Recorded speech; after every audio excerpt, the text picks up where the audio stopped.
It's amazing. The youth today is going to change in a year. In a year. In fact, the other day I was looking at how technological advancement is going.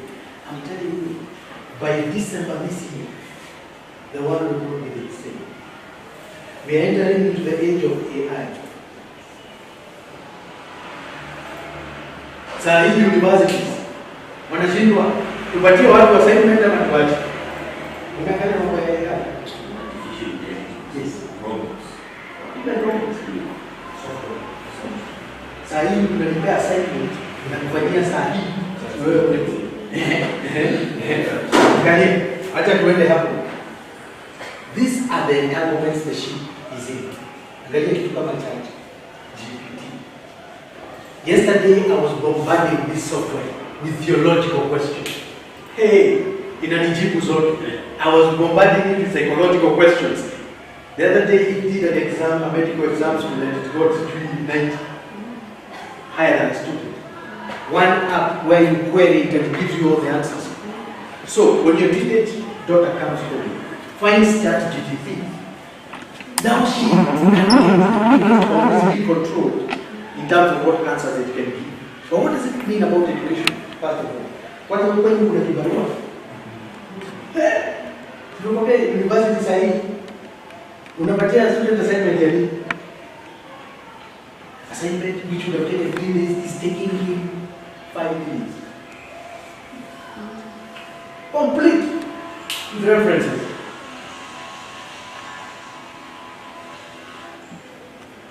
Have you tried it? Yeah, I use it. You use it?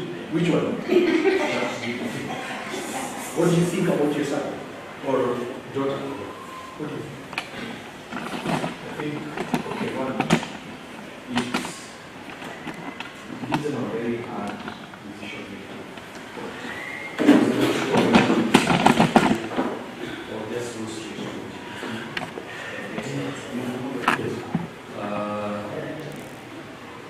You really give an assignment, you are helping your child to do the assignment. You still find yourself Google to assist. The difference between the answer is not supposed to go to Google or teacher, and you use a different search engine and solution.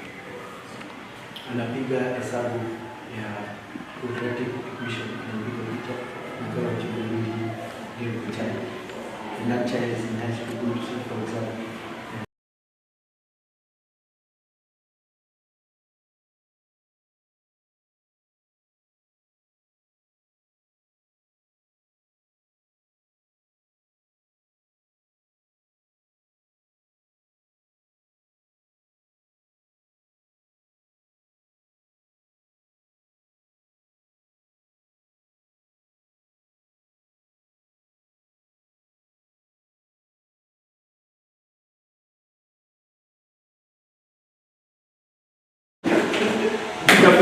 You will waste your time and you will wonder whether you actually came to get this ship or even your life itself is in danger because there are also wolves out there going for the same ship. Now, let's go on. The thing that I wanted us to share with you is from 2 Timothy 2:2. 2 Timothy 2:2. Maybe Rahab can read for us.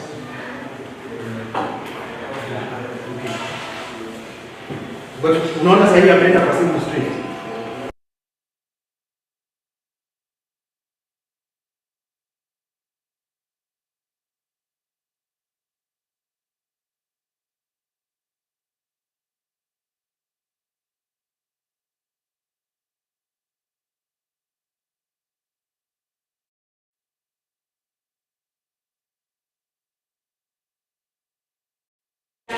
Reliable men who will also be qualified to teach others. Let's repeat again. And the things you have heard me say in the presence of many witnesses, entrust to reliable men who will also be qualified to teach others. Yes, 2 Timothy chapter 2 verse 2. That is the thing that I want us to discuss. That you are entrusting to faithful men who will be able to teach others. This is the beginning of the church, and Paul knows he cannot live forever. He recognizes that. In fact, very soon he will be in Rome, where he said he will be here. So, what can he do so that he leaves a legacy of this gospel that Christ has given? So that's why he said, entrust faithful men who will be able to teach others also. So, what does this passage tell us? Because we're looking at a Christian biblical basis for mentorship. Passing of knowledge, wisdom, and faith. Write down knowledge, wisdom, and faith. Because the easiest thing is to pass one and leave the others. That's why you see the fivefold ministry on the other page, where we have different people doing different things. We cannot pass one without the other. And they are different. Knowledge and wisdom is different. Sometimes we say we have information and we convert it to, that is wrong. Then we convert it to, no, we have data, process it to information. Then from information, we have knowledge. And what you do with that knowledge, you find whether it's wisdom. Something like that, isn't it? So, and I would like to ask a question here. What is the difference between mentorship and discipleship?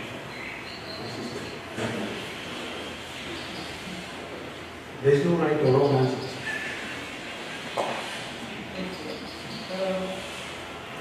In my understanding, mentorship is being able to study that person's shoes and walk with them with him.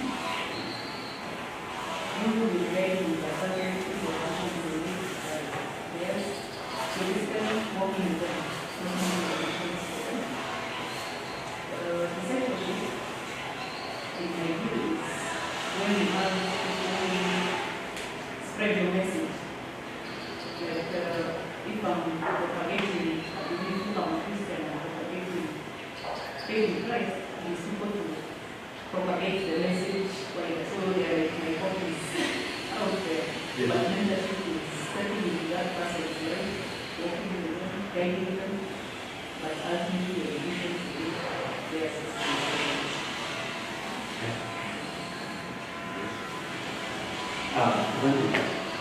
Go and say,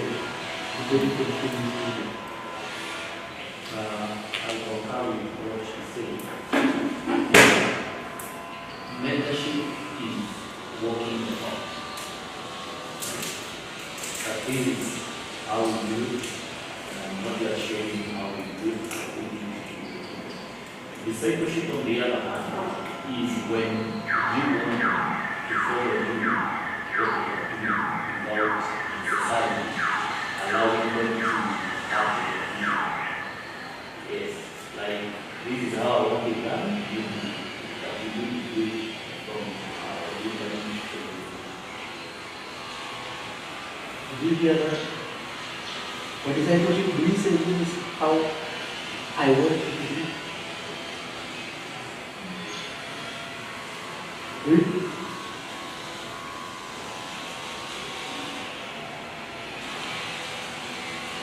For discipleship. You know why it's real? Because even me I follow it. So if I tell you not to drink, hata mimi sina kakitu kwa free.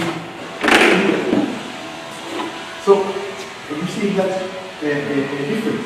It's like mentorship. You're saying, in mentorship you can tell the person to do what you do. But when it comes to discipleship, we have no option but to tell them what He has sent us to tell them. So in discipleship, our role is out. We are vessels. We are messengers. And we are not the messenger. You see how great it is? Okay? And so, let me ask you, since we are in a church context, what are you here?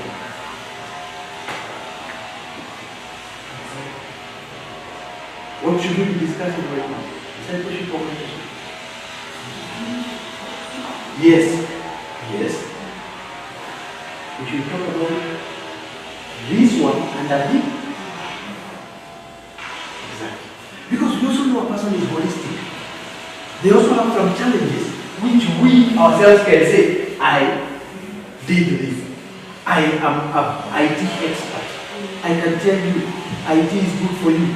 Do not desire to become a content creator. Because nowadays you ask a kid, they want you to become a TikTok dancer. And you are a parent and you're sweating, wondering, you're looking at the nearest thing you can pick. Isn't it? You know? And then he comes and says, I'm in IT. Talk to Uncle so and so is in IT. That's where I comes in. But we work under instruction. Do you see? So they work under and that is the model that I think as believers we should apply. Not forgetting that we are not sending a message about us entirely, but us comes after Eve. Okay? So that if you have chosen a career that does not agree with me, do not recommend it to them. So, you see how it works? Yes. So, it's good to think about it that way. When you have these principles, that mentorship for us as Christians falls under discipleship. Then, another thing, I don't know how you divide music. There's a common question young people always ask about music. They say, which music should I listen to? And by music, they mean the videos or movies. Let's call it just music. They ask you, which music should I listen to? And this question kept coming on, even in the high school. So, one time I just sat down and said, how can we know what we are telling you about music? So I divided this music into three. I say there is secular, there is sacred, and there is a profane.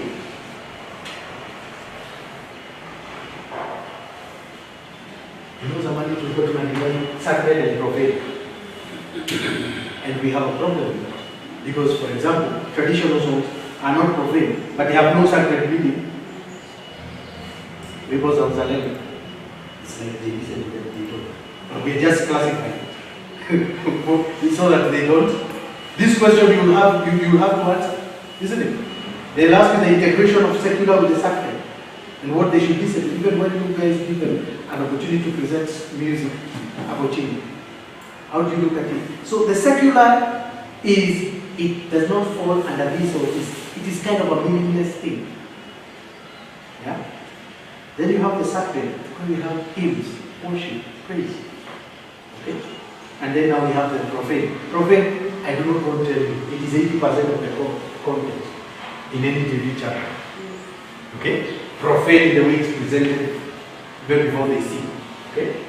So are you seeing that? So when you look at this, and you look at how we would divide mentorship, mentorship should come after discipleship. Why? Because you, first of all, are a disciple. And this child comes to you in the context of church. Not outside there. By the way, it's possible to have secular mentorship. Isn't it? Yes. I mean, I don't have to go to church to be a mentor. In fact, the mentors who are out there in the secular world are more. Isn't it? Yes, counselors. There's so many, and very soon, even in Kenya, every child will need a counselor. Yeah. And I was like young Emmanuel, so maybe it will be a good profession to stick with. You know? At our counseling, some things opened up for you that you were shocked you were like, and to mention like maybe you just walk blindly until a counselor comes and starts telling you, this is black, this is white. Wow, what was going on? So you see, mentorship can be any. The devil has the best mentorship. Is that true? That's what we have to do and do this one. And it is a hard job to do because his mentorship is one of seduction, misleading, confusion, lust, all those things. And the heart of man is so weak, it falls from it. You see? So, we should peg our mentorship on discipleship. Now, let me give you a quick historical background, next week before we take a break. Where mentorship started. And you will bear with me. History is a thing that can see your fans, and we will start with history. There is this guy called Odysseus. Now, Odysseus has a son. And this guy was going to war most of the time. He was a senior, let's call him a senior politician. In those days, he was going for war because if you wanted something, you had to conquer another person. Okay? So this Odysseus had a son. And when he left for war, he left the son in charge. And because the son was young, he could not understand a lot of the things about his father's estate. He employed a guy called Emmanuel.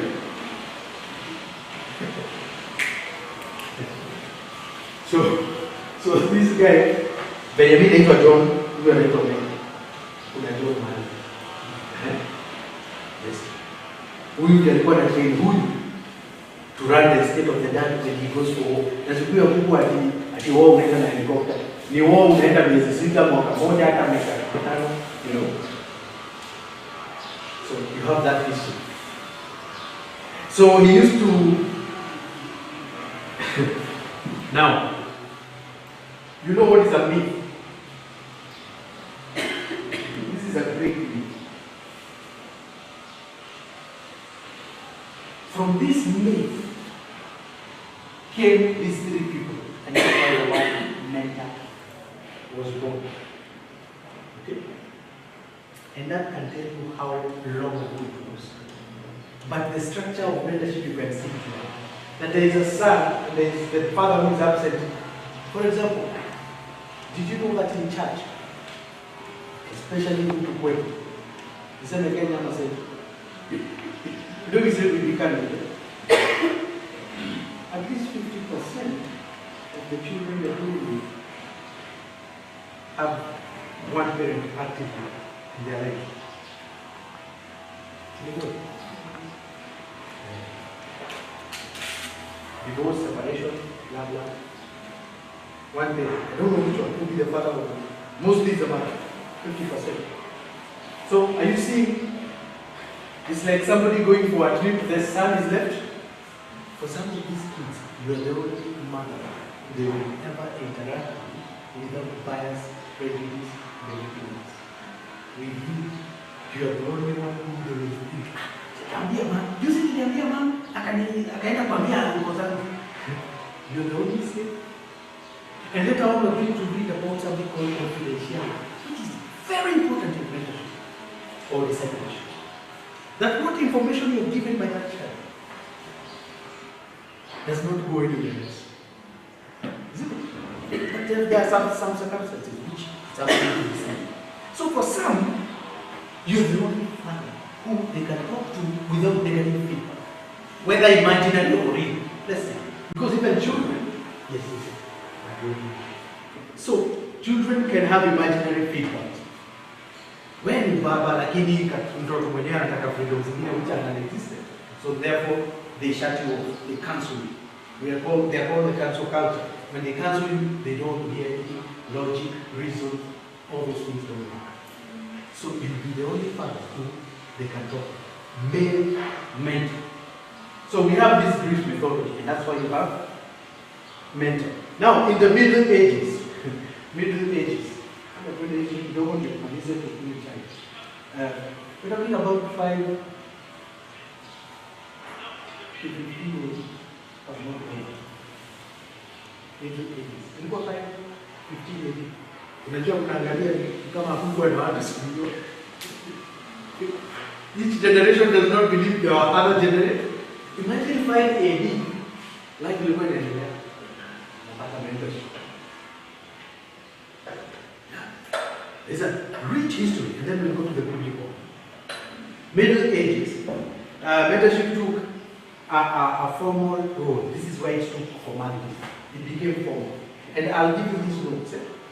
Later on, I can just jot down some. So it became formalized. Formalized. And this formal role became what we call apprenticeship. You can see the revolution. People are coming from, they're going into the agrarian revolution. They're starting to farm. And so you have things developing. So an apprentice was somebody who went to and learned. Kama ni farming, unaenda na Kikuyu farmer and learn everything about farming. Kama ni mtu anatengeneza sandals and fingers of the wearing, then unakaa huyo kopo. That was a mentorship going on that time. It was more economical. Okay? So it was about craftsmanship. If there's a person who produces swords, you go stay with him as a blacksmith. Yes, or a swordsmith. Unakaa naye, wazazi wako wanakupeleka huko, you're interested in that person. Ukitoka huko, umeiva, uko sawa. So this one was technical skills. Skills and some certain fields. I'm sure some of you have been asked to become mentors to some of your cousins or nephews or nieces. Nasema matiki baba nani anafanya equity. Unajua equity kuna do. You play your place unaona kama yeye wewe you know, wanachotwa. It's something to do with and all the form of this. Yeah? There is some legal person here. Even you. Sure. Lawyer. Yeah, like my daughter likes auntie. She follows everything because the auntie is a lawyer. And so, yeah, you want to create. You are not like the lawyer is leading. So, those are the middle ages. Then we have Renaissance period. Renaissance. We'll check out some time for this is now we're talking about innovation age. Machines. Small machines are being made. People are innovating things. So you do what the scientists want to become lights, engines. So we had a kind of mentorship which was more intellectual. Hii ni kama practical, although there is some intellect. But now this one is more intellectual. And it is now becoming personalized. Slowly all these developments are personalizing the thing. I want you to see how personalized mentorship has grown over the years. So hapa unakuja, people are becoming scholars, artists, and the relationship between the mentor and the mentee is becoming so more and more personal. Okay? So in this age of Renaissance, this was a great age of great development, especially on innovation. And therefore, for these jobs which are being innovated, a lot of young people needed kind of an apprentice, mentor. You can mix up those ones for now. Then we come into the 20th century.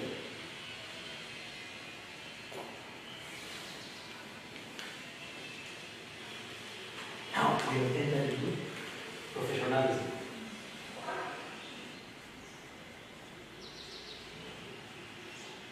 At the end of this, people are settling in cities, requiring a lot of legal work, medical, professions are coming up.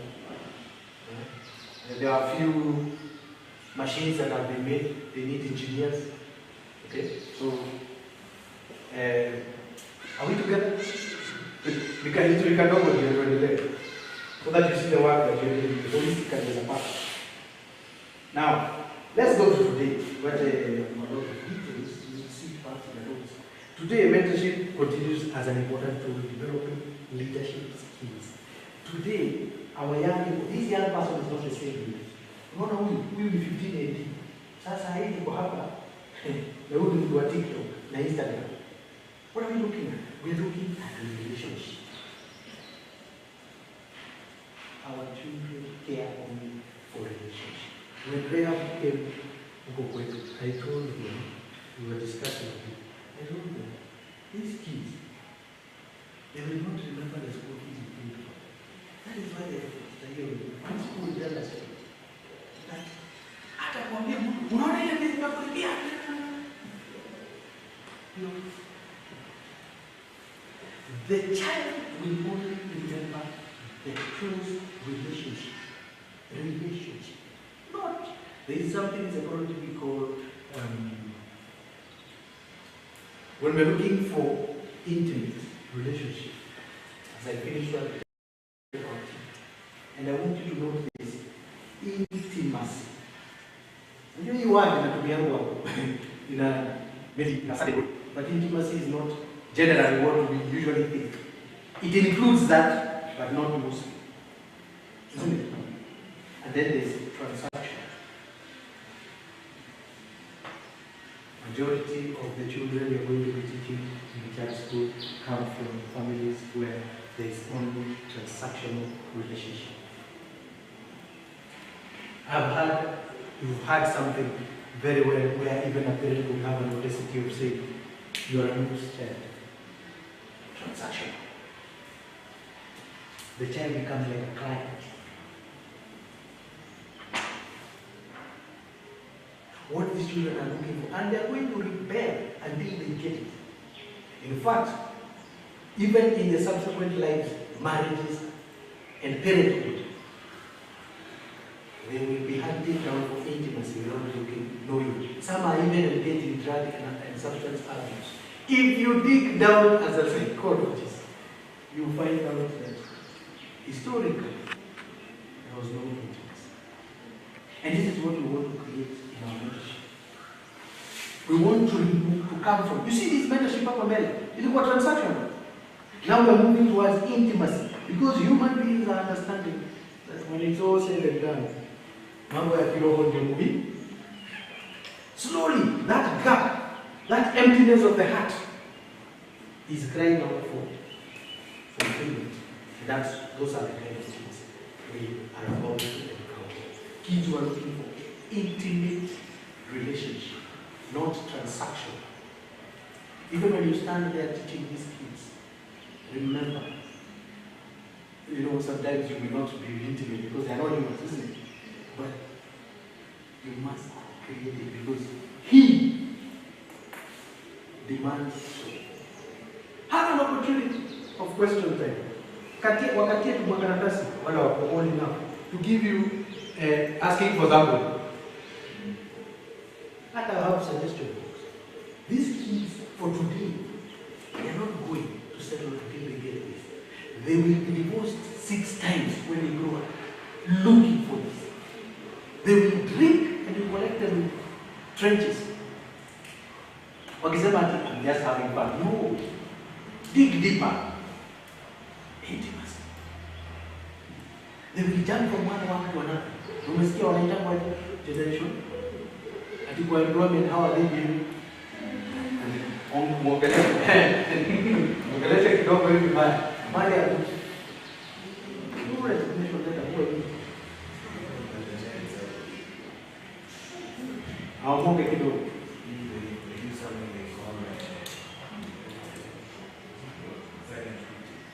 Yes. Oh, they have brought silent treatment into work. I like that. I'll go research a bit about it. Yes, right now.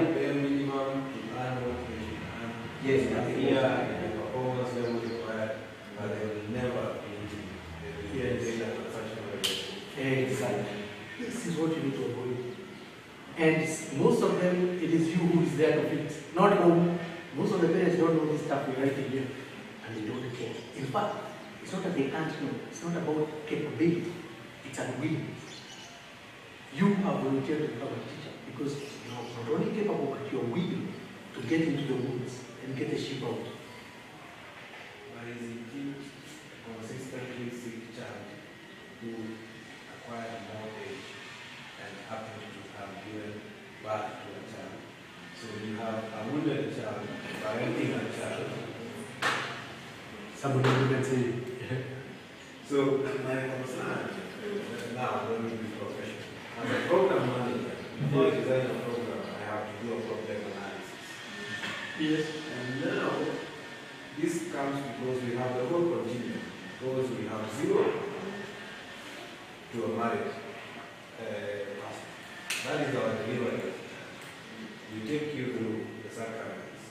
So when you are brought to church for invitation of the church as you are a child until when you are married, and then now you also begin sacrament. So if you are going to address the problem, it cannot be fixed at one level, which is just mentorship. So it has to go the whole continuum. Because the reality is that even me, if I don't fix my problems as a child, I will transfer them to the children I'm raising. You're using very strong, wonderful words like transference. People was psychology on. So, as we learn, and considering the amount of contact time that is education that we will have on a Saturday, which will not be enough, because let's say you have 45 minutes once. How do we reinforce what we invest in to build that competence time by also treating the other variables that are responsible? Because the young man has come and we have had very heart-to-heart conversations. But the source of the concern is still there.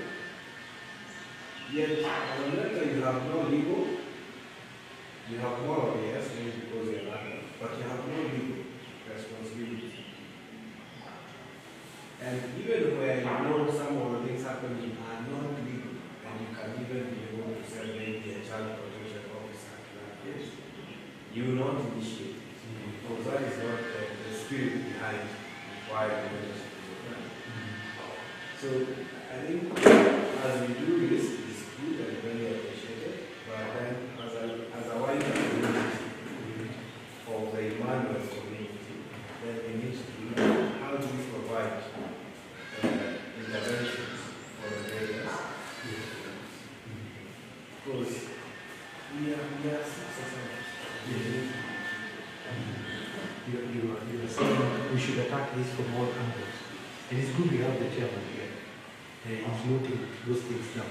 That he did lazima yatakiwe kwa different sides. You are the only teacher there? Continue. No, my colleague is not here. You are only two? You are also suffering. Yes, two. Yeah, you need to be seven or something else so that you do what he's saying. And I kitu inapasiwa. First of all, she's a legal expert. She knows how to handle it. When, for example, a kid comes and tells you, I have been raped. In the church I was, there was a kid who raped another kid in the toilet. Of course, that's a complex issue. Do we hash it down? Do we? And you will hear those things legally.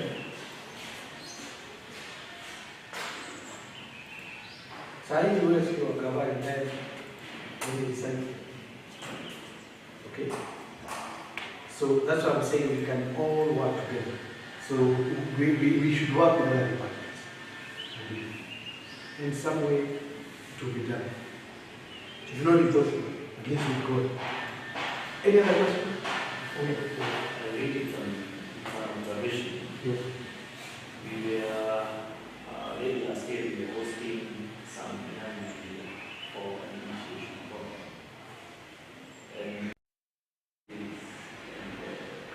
we met. But then my greatest challenge was who were we handling part of this program? And it came to my thought like, as much as we are having these young men, we also need a workshop for the parents, because the way the parents brought them is not really. And if the parents continue training, if they continue taking them in the way we are having them before they initiate, it becomes a challenge. We convened with these young men on the 14th of January after some time. And you hear the things that they are telling you. Mzazi hata busy, hawawi nimefanya, all these things, they still they need to be that so I think that is a very good observation. That as much as we have to go ahead and mentor these young people, we need to ask ourselves, where are we taking them back? We are headed in the month of April, where we will be talking about owning the cross. Owning the cross, that's the big breakthrough. And if there is one thing that I can assure you, as Cosmas is saying, we are having people holding on to the wrong things, and they are thinking they are moving forward. We are having people holding on to past hurtful experiences. We are having people holding to unmet expectations. We are having people holding on to other people's opinions. And these are the same people who are raising these children. And you look at the child, and in the age of social media, regarding, I remember that I don't know the reality of the case, but I remember seeing something on social media that there is an 19-year-old boy who told a 54-year-old man to go back and solve his child issues so that they can understand. Zoea hiyo swali inakuja kwa face ni common face. Yes. So we also need to look into the perspective of how can we also invest in the older people to stop the transparency.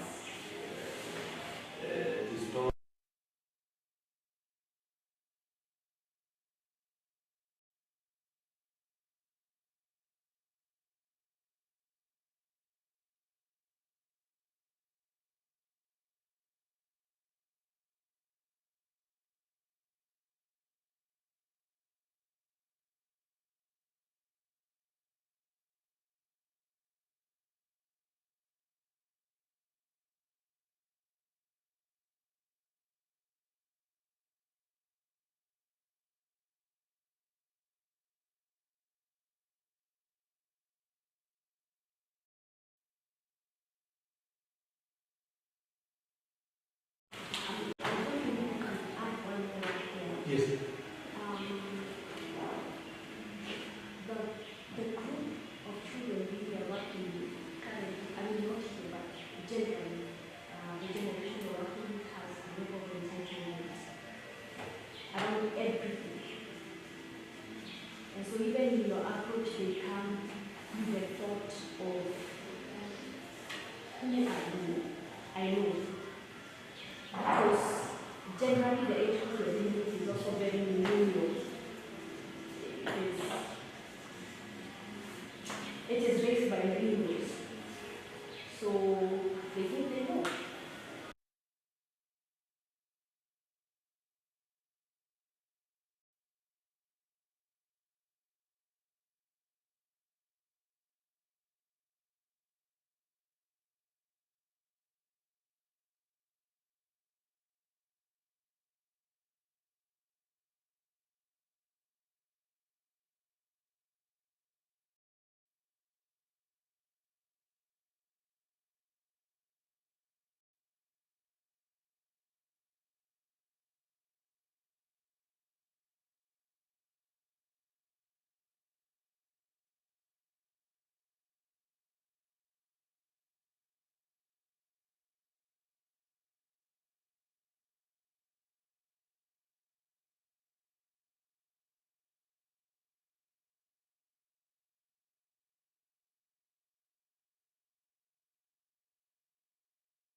Please stand with me as we sing Hark the Voice of Jesus Calling.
Please stand with me as we sing Hark the Voice of Jesus Calling.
Please stand with me as we sing Hark the Voice of Jesus Calling.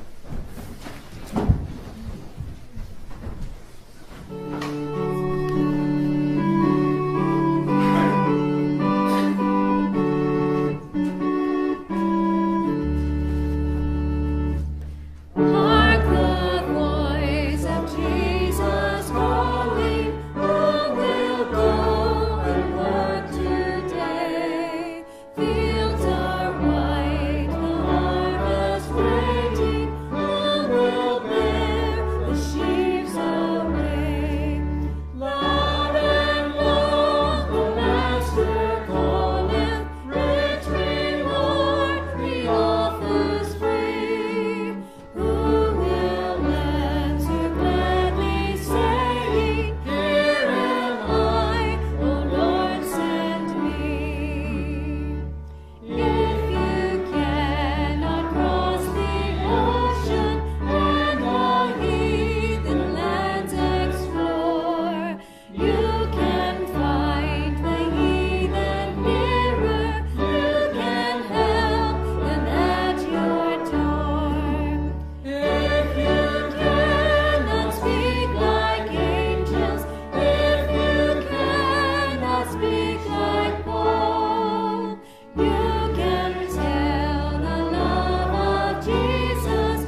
Please stand with me as we sing Hark the Voice of Jesus Calling.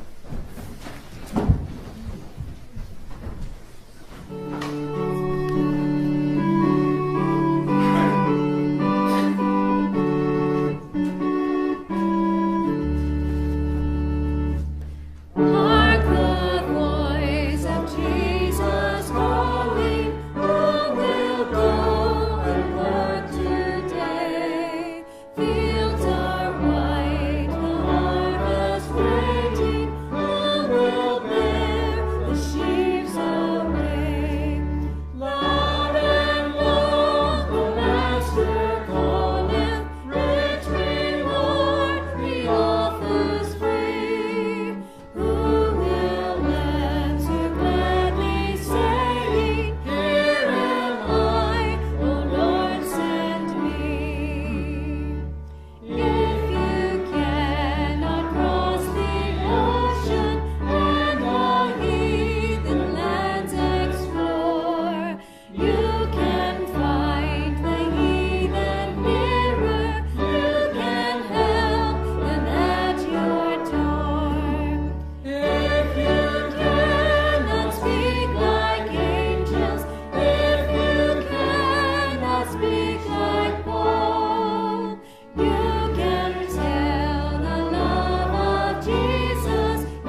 your pleasure be. Answer quickly, and he calleth, here am I, O Lord, send me.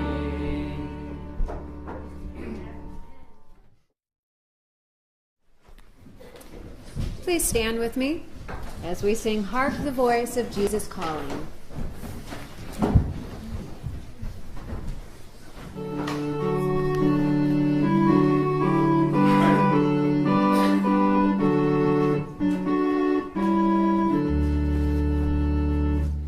Hark the voice of Jesus calling, who will go and work today?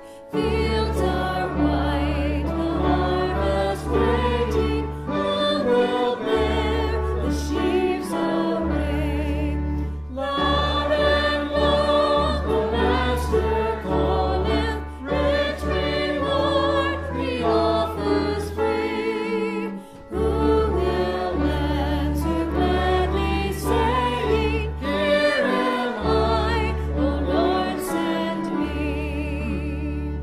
If you cannot cross the ocean and the heathen lands explore, you can find the heathen nearer, you can help them at your door. If you cannot speak like angels, if you cannot speak like Paul, you can tell the love of Jesus, you can say he died for all. If you cannot be the watchman standing high on Zion's wall, pointing out the path to heaven, offering life and peace to all. With your prayers and with your bounties, you can do what heaven demands. You can be like faithful Aaron, holding up the prophet's hands. While the souls of men are dying, and the Master calls for you, let none hear you idly saying, there is nothing I can do. Gladly take the task he gives you, let his work your pleasure be. Answer quickly, and he calleth, here am I, O Lord, send me.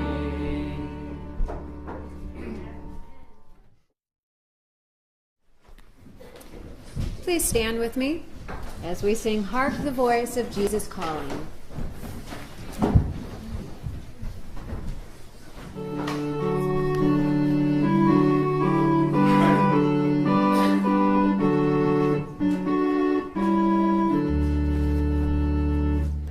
Hark the voice of Jesus calling, who will go and work today? Fields are white, the harvest waiting,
Please stand with me as we sing Hark the Voice of Jesus Calling.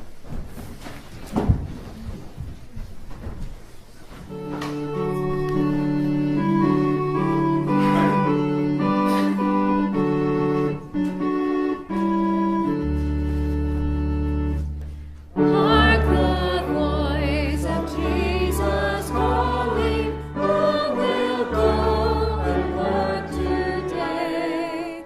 Fields are white, the harvest waiting, who will bear the sheaves away? Loud and long the Master calleth, rich reward he offers free. Who will answer gladly, saying, Here am I, O Lord, send me.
Nasikia kuna mtu anaambiwa no way to come out of the dance.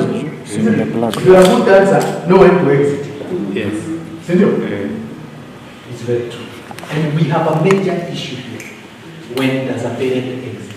Some parents are still giving instructions when they should be giving answers. Now, somebody can give me, what is the age where you start seamlessly? Seamlessly. With love. That's what I'm saying, seamlessly. Yani kusionekane ni kama umeacha moja nyingine inaanza ku blend in together. When do you start? You stop instructions and you start advice. According to 2022. I think according to me, you need to start when they are class 7. That's when I start. Instructions may not be advice. Because that's when now they start asking questions. Yes. Which they think they need to argue with you. Yes, That's where we arguments. start Yes. advising. It means the child is starting to make their own. Yeah. But sometimes it can be rebellion or whatever, but Yeah. it's still happening. So this one must decrease as this one. There is a magic there. So even as we go teaching, we must know that. Also, you're dealing with high schoolers. Are you giving them instructions or advice? Both. Yes. Yes. Yes. I am stuck there. Yes. Because I, as a child, Yes. I even don't ask for advice from my parents. Yes. What I do is that I present my dilemma. Yes. But they don't give me this is the direction. They ask me what do you think. Yes. Then you will make analysis of whatever the position you have. Yes. Then what do you, they will push us what is it that there in the deep of my heart. Yes. Because at the end of the day, the individual makes the choice and they have already made the choice. Yes. All they are doing is trying to find some motivation. Yes. That is my personality as a child. Mm-hmm. So, considering that I have, let's say, almost 6 years experience in parenting, I find it very interesting. There is this thing about children of today, which we are calling a strong-willed. Yes. Narcissism.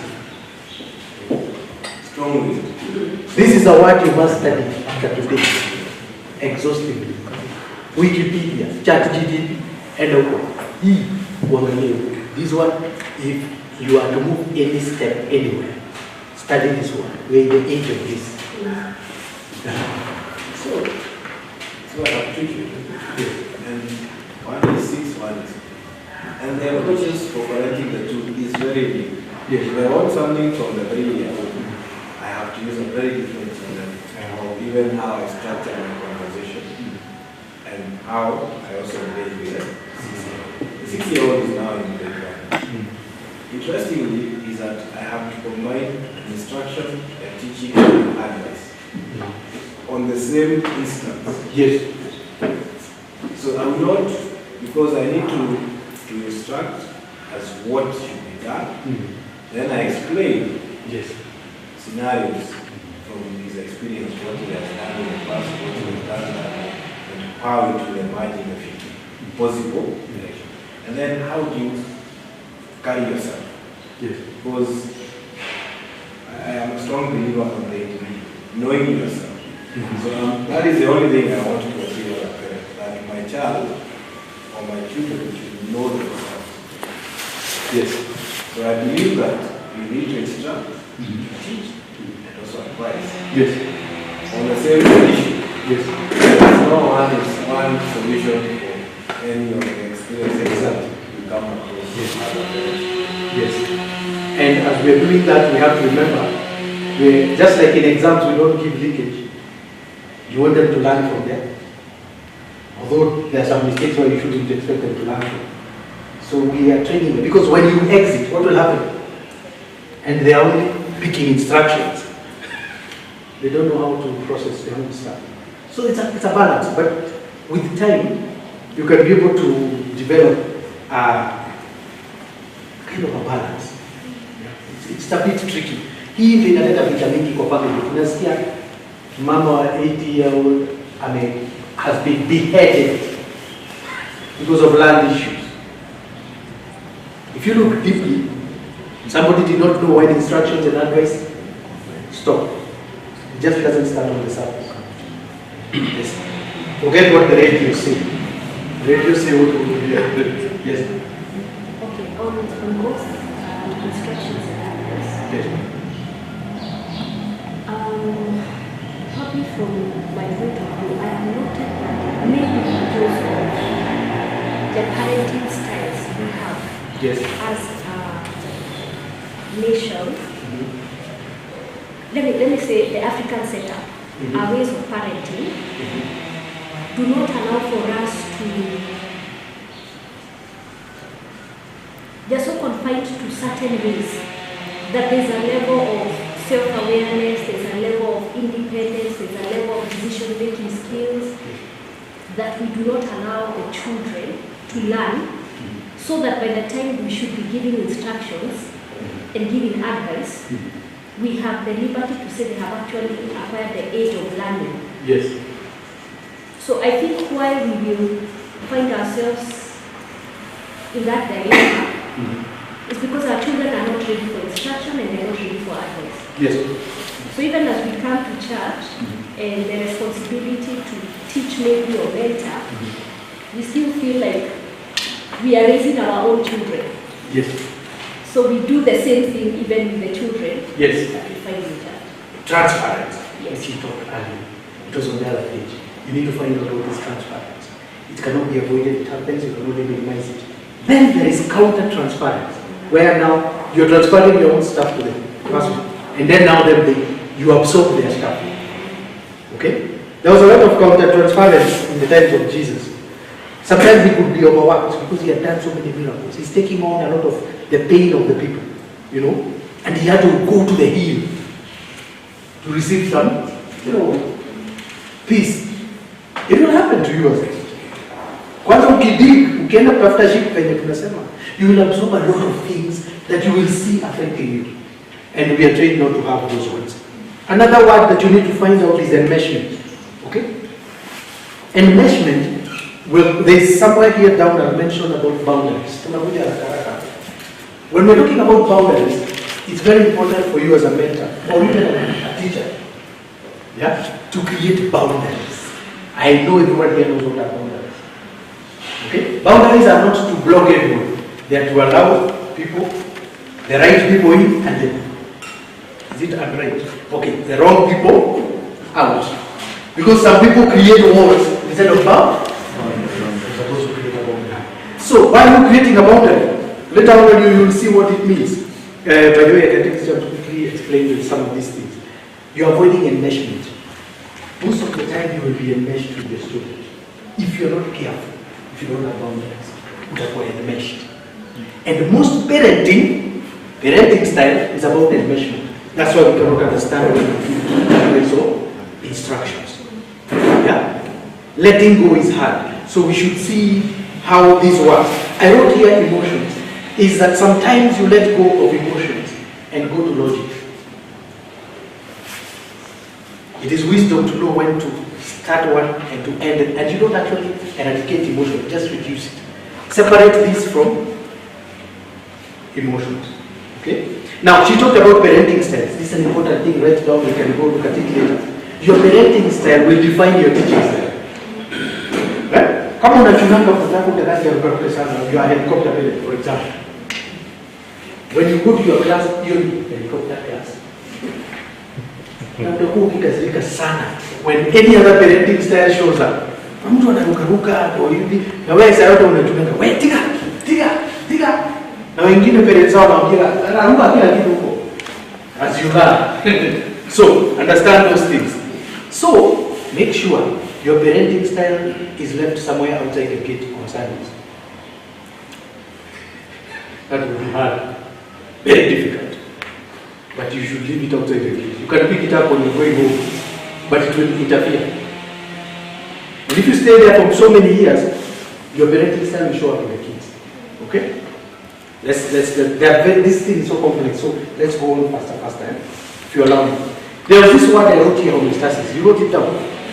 Understand one thing. Homeostasis, we used to do it in biology. What was homeostasis in biology? That the body returns back to its optimum or default settings. The body has a default setting. So even our minds, our psychology, our thinking has a default setting. Somebody say you are training your children nicely and then handing them over to who? Let me tell you what happens. Sunday we teach them. Monday they go home. They meet this guy here called homeostasis. They must go back to the settings of the home. This is going to raise a lot of frustrations from you when you see what you're mentoring is not working. Because it's like you're going counter to the parent. So expect this homeostasis and understand it so that you develop patience for it. Kuna watoto nyumbani wamenaga ngo ati wewe ndio mwalimu acha. Unadharauliwa. Sorry, you understand that? The audio is undone. What you told on Sunday is undone. Okay? So expect that. And that's why we have group counseling. Sometimes we cancel a whole family. Let me tell you, if you cancel one person in your family, let's say you cancel the wife, and the answer to make adjustments. Hey, ile vita itakuwa hiyo nyumbani. Why? The disease is in the home also.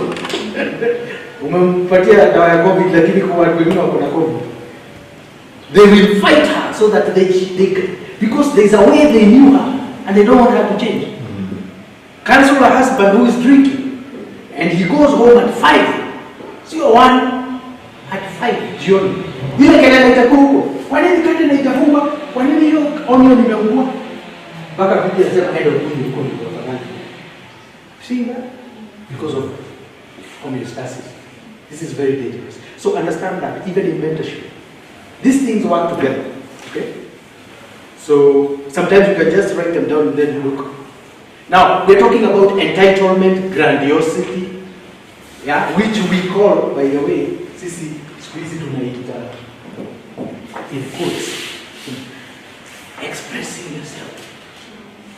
Sometimes it goes with sweet words like self-awareness, self-concept, confidence, and actually it's not confidence. This is an overcompensation of weakness. Unaona politician anasema, wewe utanijua mani. Mwingine anasema, au unijui. Power. Okay? So we are dealing with power. So you must understand those concepts. So we are in the age of narcissism, the age of the self, the age of selfie. You already know all those details, okay? Yes, so those were some words I wanted to mention as I was looking at mentorship. So look at Elisha and Elijah. Ask yourself how you would see what you would learn from that. Then we have Paul and Timothy. Very important. Okay? There are some things you will tell your mentee. Like Paul told Timothy. And I will give you a leo hii wale wanasema tumewahubiria wamekataa, wamesema yeye mnatuenjoy. Yesu atengeneze pombe. Paulo aseme Timothy akuje, wacheni mchezo. Kazi yetu imekuwa kuu. Why? Sometimes you will be better and you will say things that will be contradicted elsewhere or taken out of context. So you've got to be careful. Understand your context. That's what I can pick from Paul and Timothy. Okay? And there are many more. Let me go quickly. Jesus and his disciples. What I learned from Jesus and his disciples is that he wanted to push them.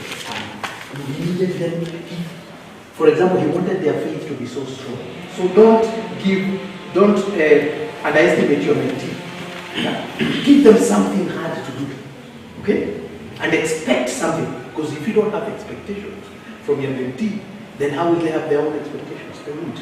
You must be psyched up. For example, I'm teaching teenagers in this class. And our class starts at 9 and I come at 9:40.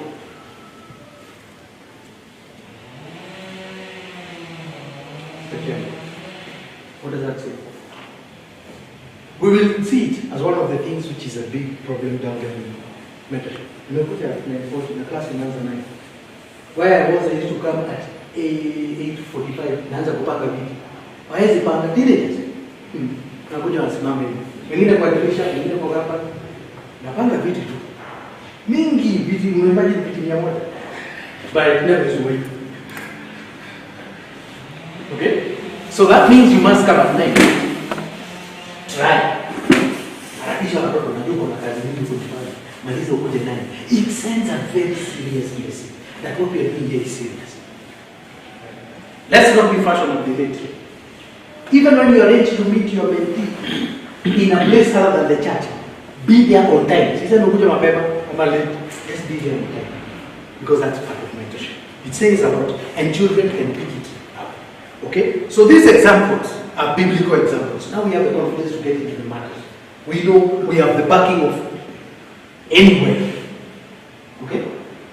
And the biblical backing is the most important actually, because then we should take care of those who say, "I don't need anything." Why? Even the secular one says you need to. No, I don't know what I'm here. I have no rules. I run my own show. How will you deal with those? The counselors here, they know what to do with that. Okay? So there is need for mentorship. Now, we will start with the definition of mentorship. Just short notes. I'll send you the notes. They're quite concise, so you can see. So, definition of mentorship. This involves providing guidance, support,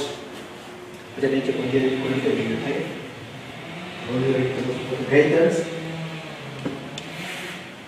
support, and advice. Umenote hatukuandika hapo instructions. Tumesema guidance, support, and advice. Have you ever taught anyone how to swim? I know he's called a swimming instructor. But if he continues to instruct this swim, this guy will never finish. Hata kwa baiskeli. Kumshika umeshika baiskeli. You know to remove the word instruction. Why?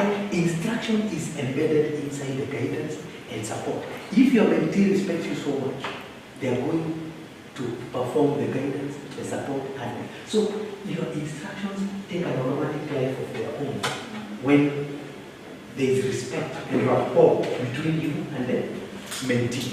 So in guidance, support, and advice, there is instruction. Automatic. Why? Because soon you will see the number one principle that you need between you and them. Without respect, you mentor and mentee, you're going nowhere. Okay? Remember, the reason why you are there as a mentor and not the parents, there are several reasons, but one of them is this word here. Write it down. Familiarity. Mazoea. This is the enemy of marriages, parenting, and anything. But familiarity breeds contempt. Is such a word? Yes. So it blocks this child from learning anything from uncles and aunties. I'm a child switch. Especially maybe uncles and aunties because their examples don't coincide with them. What they're saying. So, that's an important one. Because when your mentee has respect, familiarity goes down. Sasa anaanza kuheshimu na certain level. Okay? Okay. So the definition is that I've explained, and we are dealing with two things that a mentee does. In guidance, in providing guidance and support and advice, we're looking at two areas. Personal, personal quickly, and professional. Reha, which one of these did you want us to cover?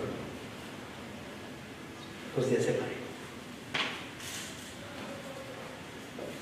And they are together but separate. I think you can touch both, but Yes. personal is more important. Yes. That's why we start for us to get knowledge. Exactly. So once you start becoming a Sunday school teacher, alone, already you're a mentor. There's no explanation. The day you joined, you became a mentor. Why? You're dealing with personal, and after your spiritual equal, the whole person. And then, soon, you know, professionalism is about, it's like a conveyor belt. Kama mtu ajui addition, haezi enda the next class, because huko addition unafika. So the way you prepare, and especially in Sunday school, if there is somebody in the middle who's not doing a very good job,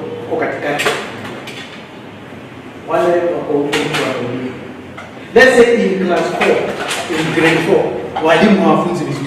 what will happen to those students when they go to grade 5? Even if grade 1 and 2 they will do work.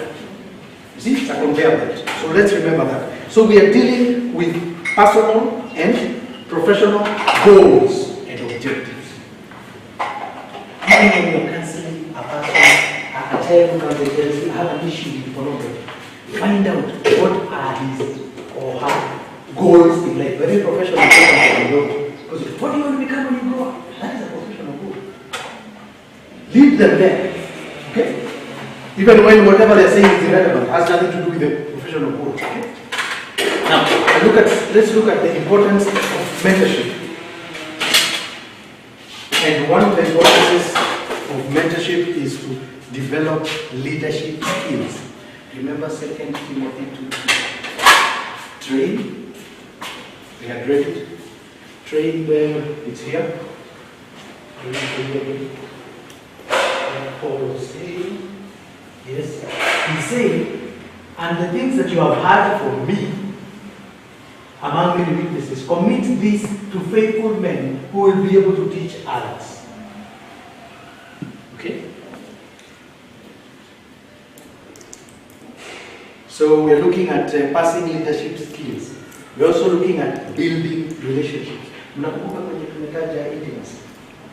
Hapa ni this is where my emphasis in. You're building a relationship. And the relationship will not be transactional. It will be an intimate relationship, but not an enmeshed relationship. An enmeshed relationship is a corrupted form of an intimate relationship. It goes in a vocab pack. Okay? For example, I may ask, sir, can you mentor a girl?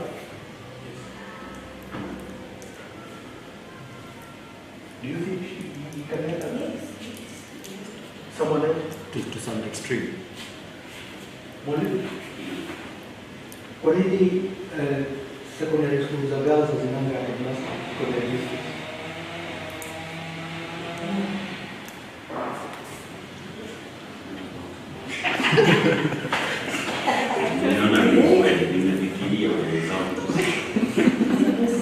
Unajua tunaendaga hiyo kitu ya high school mission ilikuwa nakwambia.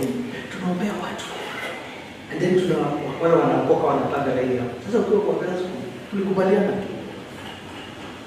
Juu kuna wasichana wenye wana train pia. Let the ladies be the ones who declare. Hapa mbele. Kwa sababu shetani bwana. Girls school. There are history and stories. So we must look at certain things. I agree with you in an ideal world. And though we love ideas, the real world may pose a challenge. That's why if you have somebody who I know somebody has said uko na dollars, that's different. You hand over that person to prayer. So that we don't hear a few days later, alinishika. And you walk. Kesi yanza. I'm talking about mentorship, sio hii kuwa teacher wa class, no. Mentorship includes, remember teaching? Yes. So those things are there, you can even see them in the news. So at times, we are not. What about a lady voice? You have to go home and investigate at home. Okay? So we're looking at, we have said, develop leadership skills, build relationships, yes? And remember when you see the word relationship, talking about intimate, not transactional. God loved us not transactionally, but intimately, which is sacrificial. And the next one is foster personal growth, personal development, in the style of discipleship, not in the world style. Okay? hiyo wanaweza ona kwa TV, kuna channel mingi, kuna I mean these kids have so many teachers out there. The only teacher who's missing is you giving it a Christian context. You're the unique one. So what are the qualities of a good mentor and mentee? We're looking at traits, character, personality.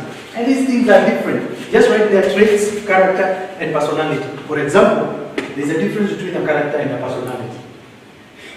Personality is huge. Personality is like the metal in a car. But character is like the seats in a car. Or the wheels. So which one is more, the metal or the seats? Personality is deep. Okay? So we are a mentor should be so we are talking about traits, character, and personality. Okay? So which are these?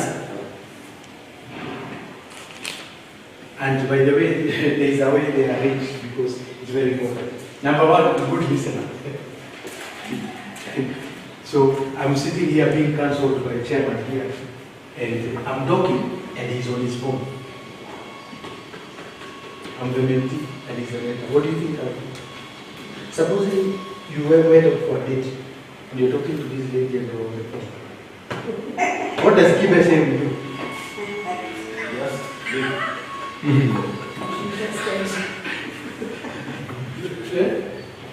Will there be a second date?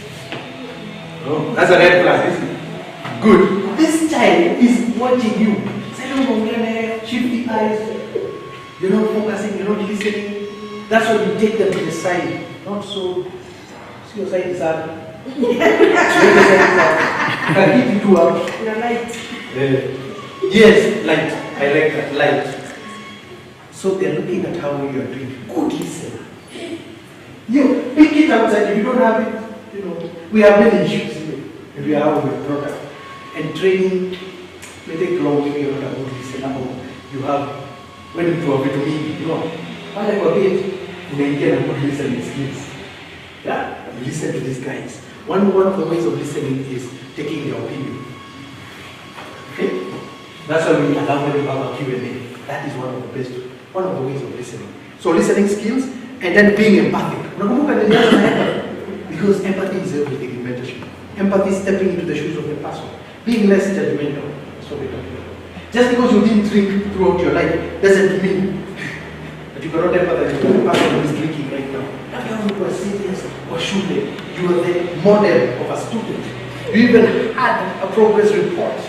Now by the way, I like what he's doing. At that rate, then your mentee is a haphazard person. Doesn't even have a dream, goals. What do you want to become? I'm thinking between an architect and a content creator. What do you expect? Okay. So we're talking about empathy, and our model of empathy is God. God loves us. Unajua kwenye tumetoka, si ndio evangelist? Tumetoka pale na tulikubaliwa, not because of our goodness or even badness, but by the grace. Okay. So empathy, availability. This is, and the first availability that we should do is coming at 9 when the lesson begins on Sunday. Kama hujelewi kazi tunafika 8:30. Ina depend, but ukule kwa 8 to 5. 8. I'm telling you, those kids will start even coming and themselves. First, they will not, but let them see that you're serious. Just come on, slowly they are going to toe the line. You will be doing secret, quiet meditation by just coming on. Alafu kikuja, sio ngojea wenye wamechelewa, anza mafunzo immediately. Even if there is one person, start. I know it's a tough one, but it works. But somebody will say that is not empathic. Anyway, remember what Jesus said? Do not cast your pearls before tools. Very harsh statement. Yes. There is always Our lawyers wanajua. There is something called a law. There is a law and like do not murder. But there are instances where the murder is under duress. Is it duress? Provocation. And then we lower it into manslaughter. Isn't it? There is even first and second degree murder in the US. I don't know in Kenya whether we have. We have it. Yes. There is a law. I'm looking for the other one. There is a law and there is, I'll remember it. But something else. Even the Bible has that. There is what the Bible says, yes, but there is another context of which the Bible still refers to that appears to contradict the first one. Are you seeing that? That's why some of our enemies tell us the Bible is contradictory. No, it's because they don't understand life is complex. When you're dealing with sin, it is a complexity. It's a sin is not just missing the mark. So when you miss the mark, it's like you don't have any direction. So even the answers appear not to be directionless, but they actually don't contradict. They converge and cooperate. That's another story for another day. Where are we? Available, right? Let's go quickly. Another one is commitment. Key. I didn't want to write so many, but I think if you catch the four, the other ones are going to be vast from that. Commitment, availability, empathy, listening. There is a listening scheme that maybe we can share today.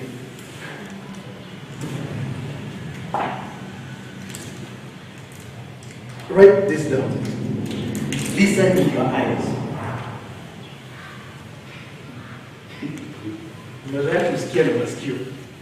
Let me tell you, some of the major issues we have, even in family, is because we listen with our ears. When a girl is dating a man, she listens with her ears and forgets all the evidence contrary, which is visible. So you as a mentor, listen also. I'm not saying you have to shut my skills, both with your ears, but mostly with your eyes. For example, when we're talking about goals, look at the goals. Don't listen to excuses from them. But I hate don't get judgment. The goals speak. For example, you have a student who consistently fails. Now umekosana kabisa na wazazi. Downward plummeting trajectory. Na huyu ni mtu alikuwa na perform vizuri. Akakuja kuongelesha mwanzo akupatia so many unajua there are defense mechanisms which they are going to develop. They are going to intellectualize their failure. They are going to deflect. They are going to story reasons that they can use. Don't be distracted. In a result, amepata is a visible evidence. Numbers don't lie. So must not be. So listen with your eyes. So then we are done with the qualities of our mentor and mentee. The mentorship relationship. That's another key part. You will see why. The mentorship relationship has several things. These ones I believe. Yes. You are saying you're telling us something about listening. Listen with your eyes. Listen with your eyes. Everywhere from now. And be careful because what you will see will shock you. Balance it with love. It's a complex life. Now, so mentorship relationship to cooperate. Some things which I had mentioned earlier. This is why you see why I was preparing the ground. Some things we are seeing them now. One of them we are talking about is boundaries. Now we are into the relationship itself. That's why you call it mentorship relationship.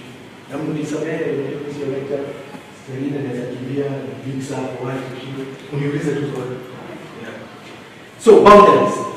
Okay? We by now I explained earlier, there's no need for this, isn't it? Boundaries. Then we have setting of goals. Setting goals.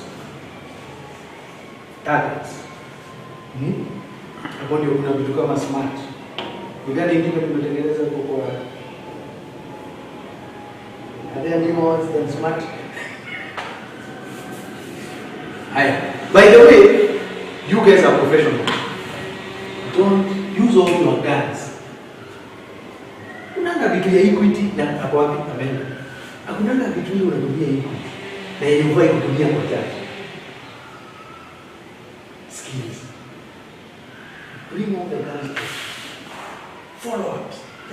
do about your clients.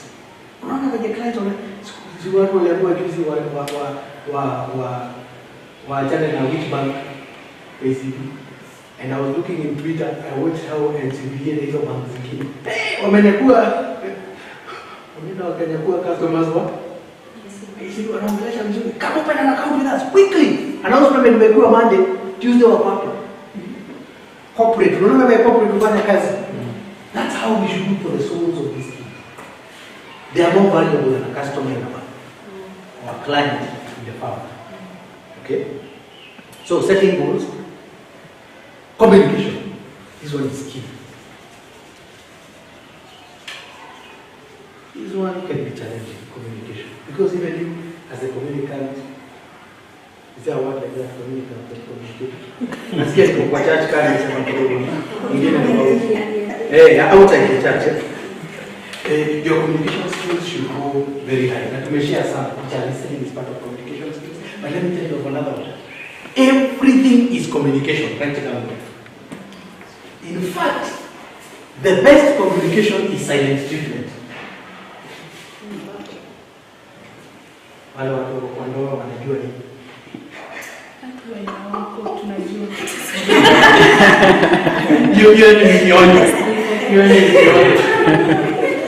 So, as a mentor, we should not be expecting you to say like, no, they are speaking.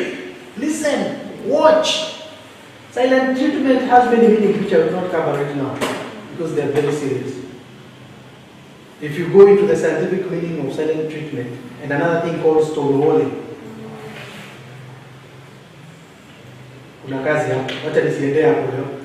but understand that. So our communication skills should know how to do it. I mean, there's so much going on. Understand all those concepts. Yes? You are mentee anakupigia simu, uko busy uko sijui unatafuta visa au kuchukua simu. Alafu siku ile mnafaa kumita hakajatokea. Leo hii uongee kitu mbaya, maybe a teenager comes with a short dress. Na wewe usahau useme this is not the next Sunday akuja. Aende ambie mama yake ya manunuzi. Can I tell you a story about the church I was in? We were on third floor and some women came and they told me, hey, Teacher John, we want to talk to you girls. They were wearing very, very exposing clothes. Actually, it was only one girl. Na hiyo ni kama ugonjwa wa corona because there is a disease in psychology called histriomics.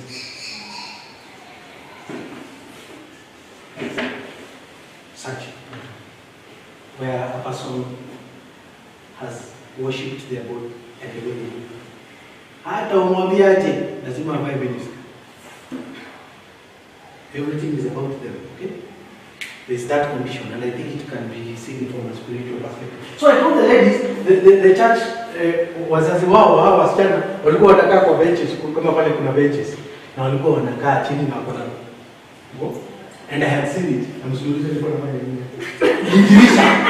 So I told those two ladies, come. We went to pick. We saw a line of miniskirts. And those people are the parents of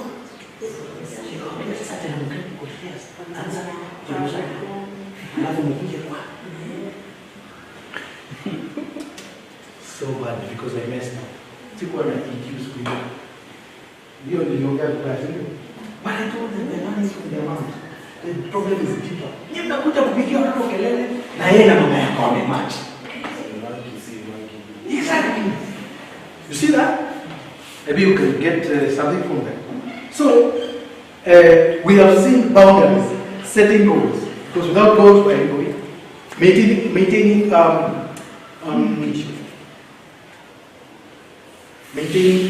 communication. Hapo kwa communication tulisema open. Not opaque.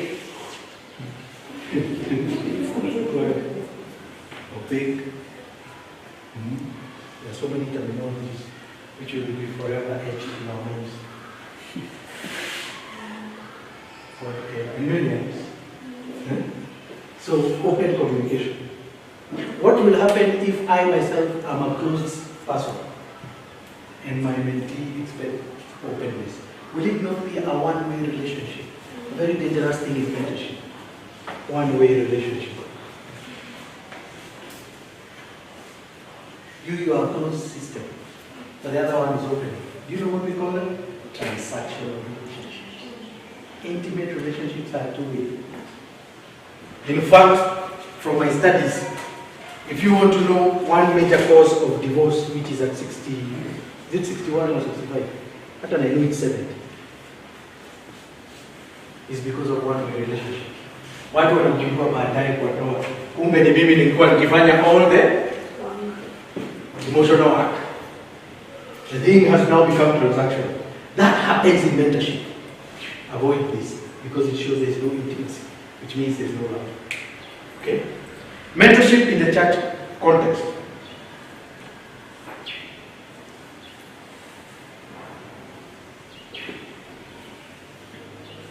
So when we're looking at mentorship in the church context, that's important because today we are in church. We are not taking our own. Now people are going to church. Their parents are expecting a spiritual mentorship as the main thing, and then the others trickle down. So let's maintain that. So we've discussed, in other words, right now you can actually sit down and do an exam. When you use one, what is the definition of mentorship? You can be able to answer. You can also give, from the notes, you can give qualities of a good mentor or mentee.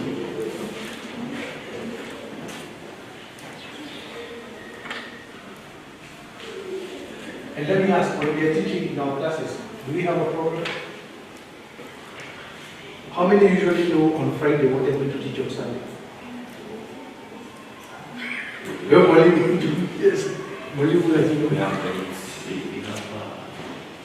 assignments. Yeah, that saves. Because if there was not one, it would be hard. So we should avoid going outside the syllabus. Because then you will be teaching things that are not structured. Okay? Remember, we are raising elders. Okay, for Presbyterians, kuna elder na hapa kuna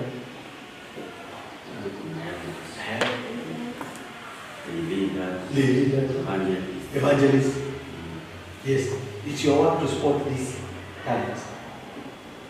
Okay, and nurture them. Kuna yule mtu organize our nurture that person. Because you're also raising leadership of the church. It's a evangelist. Okay? So, there are some questions which perhaps I will ask you to answer. But is there any question?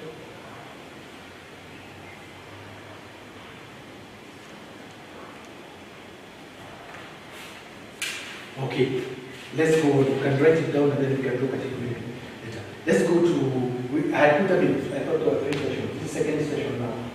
This is the second one. We're dealing with practical mentoring. Practical mentoring. Practical mentoring has the following. Number 1, active listening. Nakumbuka tumesema listening skills, but there is something about active listening. Providing feedback.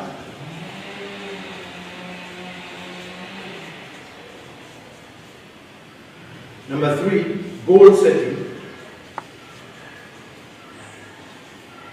Number 4, coaching. Coaching and teaching. For example, nilisikia kuna hapa ni life coach. Who is it? Not life coach. Let me say coach. Yes. Well, yeah. And at some point, I think you gave us the difference between mentorship and coaching. No, you must. Yes. I will show you at the end. There's a small difference. Yeah, it's a very small difference. You will see it. Now, number 5 is building trust. Can a young person trust you with information? By the way, trust is very key. Ndio atafunguka. Okay?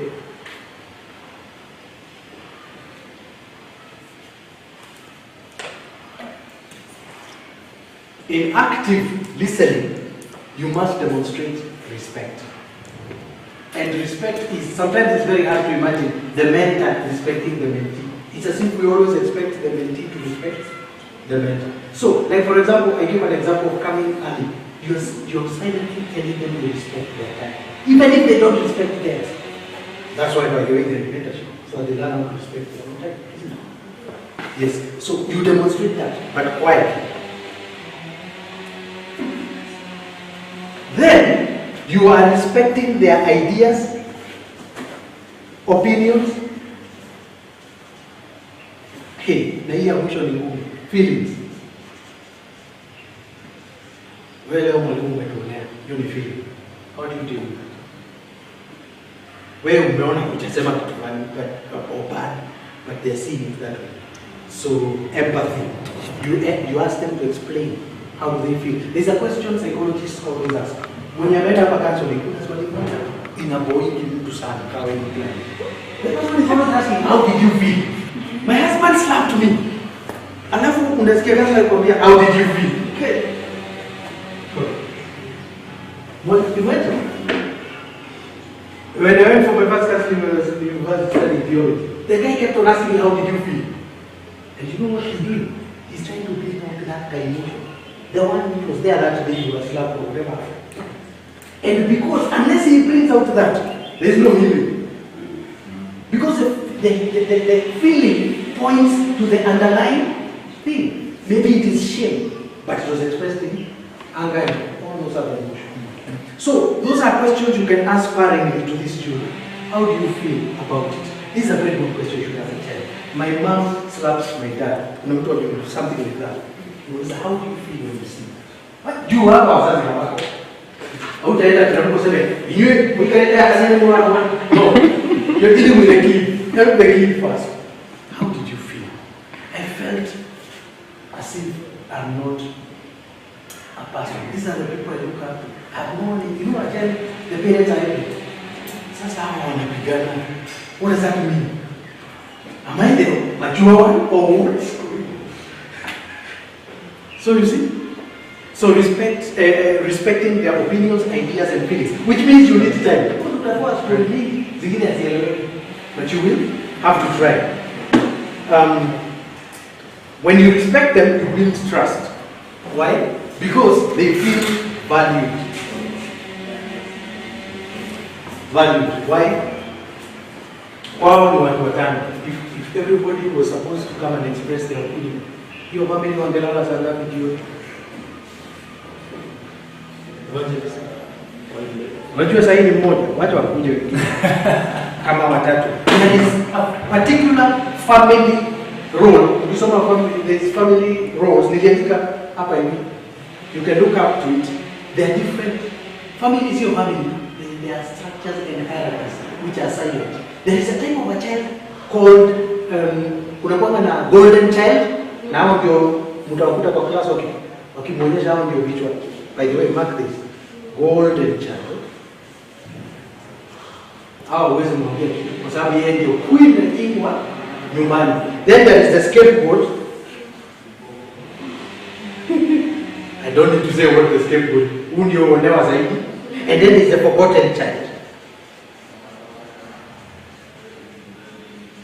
Huyu ni sana yule amezaliwa hapo katikati. Sasa hiyo wale wengine wanashughulikiwa differently. Huyu hata unajisikia story zake.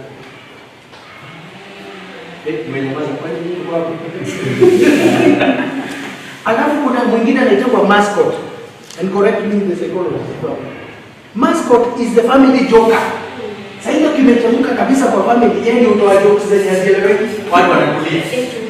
But it is a way of escaping usually. So it's important even as you teach those kids know about family rules. Ndio usipeleke mtu mbio na kumbe ni golden child. Yeye ni entitlement. Ile tuliandika.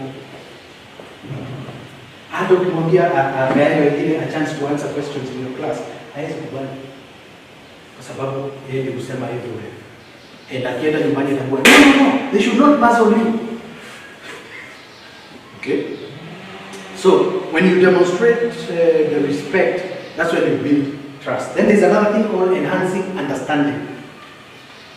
That is what happens when you listen actively. And what are you listening to? You're listening to the following challenges that this person is going through, strengths. The other day I was in Utumishi Academy and the deputy school captain. Leadership in Congo. And the deputy school captain. There are so many issues personally. And I had to sit down and listen to that guy for almost an hour. He was even crying. Not Utumishi people are police, 80% in the jeshi. So many issues with his dad. Atijuame, ametoa kidogo points, sasa amekuwa asiende after. The dad told him, unaniua. The guy has never had the parents say that. Na ameanguka. Sitaki kusema kidogo, because it's important academics. So, you're listening to the challenges. You're also looking at the strengths and weaknesses. Usikubali tu mtoto akuja hapa kupatie positive toxicity. Kuna hiyo tunaita positive toxicity. Yeah? Wale wanasema, I love biology, I love what. Hapana, which one do you hate? That is the one. By the way, you are not here to help me learn English. I will love it. By the way, grade yake inaanguka juu, the person hates physics. And they will not mention physics. So you are the one to dig out. Which is your weakest subject? Today we're in an age of toxic positivity.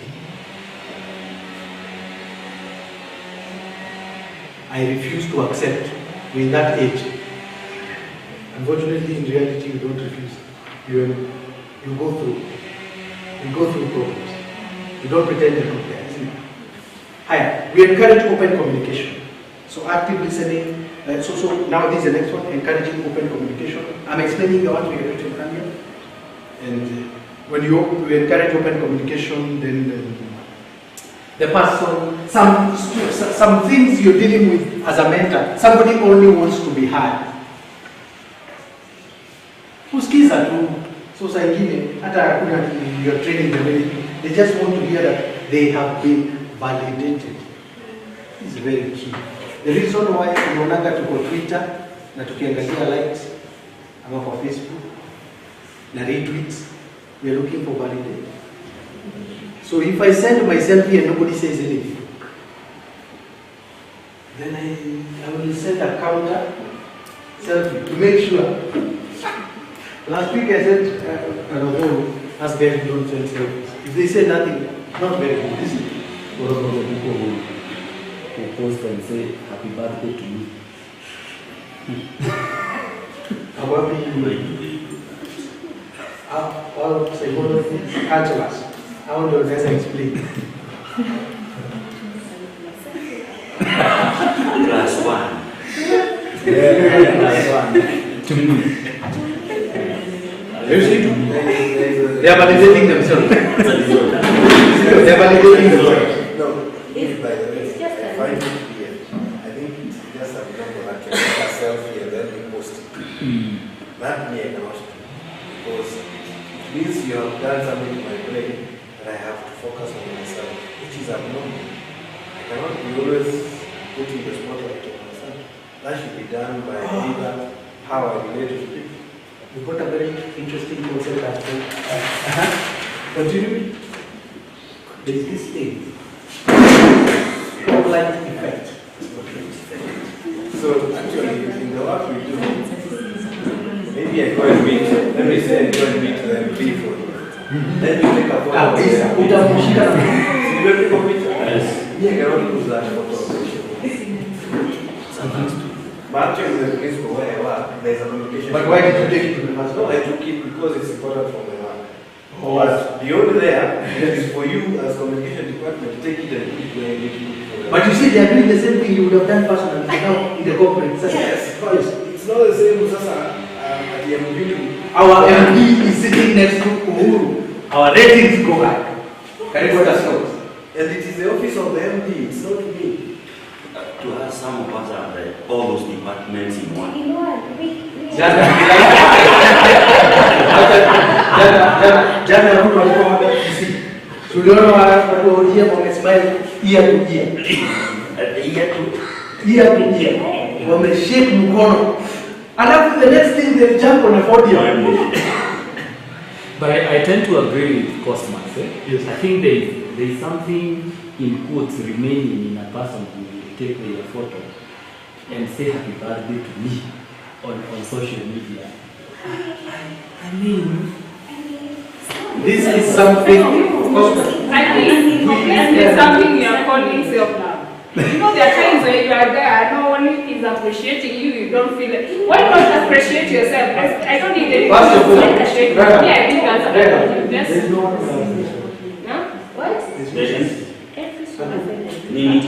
The Bible says that we love ourselves, we wash our bodies and things.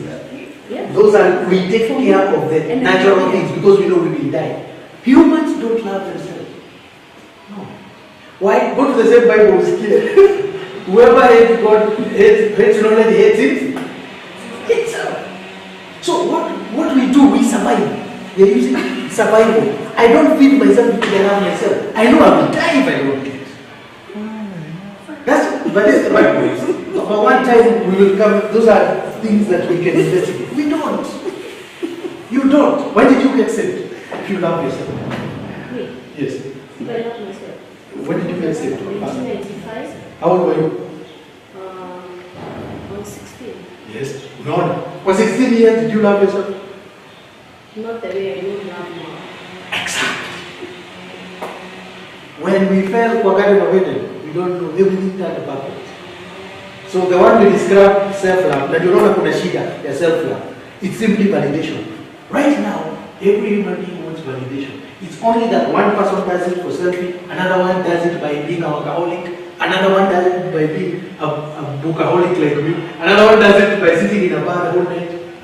Different ways. But is it really wrong? I mean, at the end of the day, if nobody else is going to validate me, then why shouldn't I do it? First of all, that statement is wrong. There is somebody who has already validated you before even you No, are I born. mean, in the human Not real. Let me come to human form. How many people have you validated yourself before you get validated?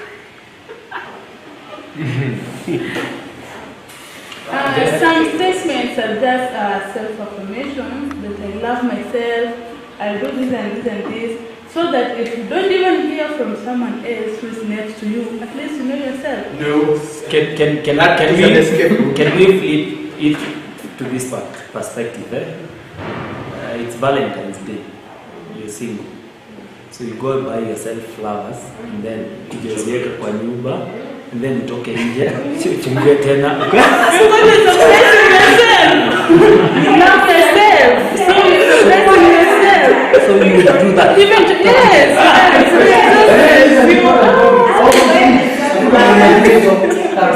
Yes, go for dinner date. Concept. Ulisikia, there's somebody, I think it's you who said, there's a small kid who told a 19-year-old told her, A 54-year-old. and nikamwambia mzoe hiyo. What did that 19-year-old tell the 54-year-old? To go back and resolve his teenage issue. Exactly. Let me ask you something. Unajua kale kasi watoto kusema siku hizi emotional? Damage. Yes, it is. Unafikiria nani anaambiwa? Sasa ndio unapiga kelele kwa kitchen ni wewe unaambiwa. They know these things. But I think the issue of like the way you're saying about posting what you're doing and where you are and everything. Today there are people we are calling influencers. Yes. And you know when they are doing all those things, they're getting a lot of followers. Yes. And when they have that follower, that is how they earn. Yes. Because at the end of the day, probably they might end up being ambassadors of certain products Yes. or something. Yes. So will that be wrong? No. In fact, they call it we need for reporting. When we are reporting. Na hii kuna ile self-report. Ndio hiyo self.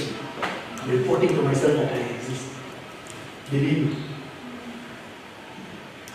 So we need to ask how grandmother is to validate herself, for example. So how did she validate herself? I think realistically, looking at it from where we are today, it's important to understand that validation has evolved. Yes. Maybe basically what it is has not changed. Its meaning, its need, what it means in our lives, Yes. that has not changed. Yes. But how has evolved. Exactly. What about who? Because we have the several questions. Who, how, when, Yes. All what, those. which, Yes. why. Yes. The problem with validation with us is because we don't know where to get it. First of all, we get it from inside. There is no inside validation. Inside there is only shame. Why do you do child? Why are we doing those things? When you go for counseling, let's go to the inner child.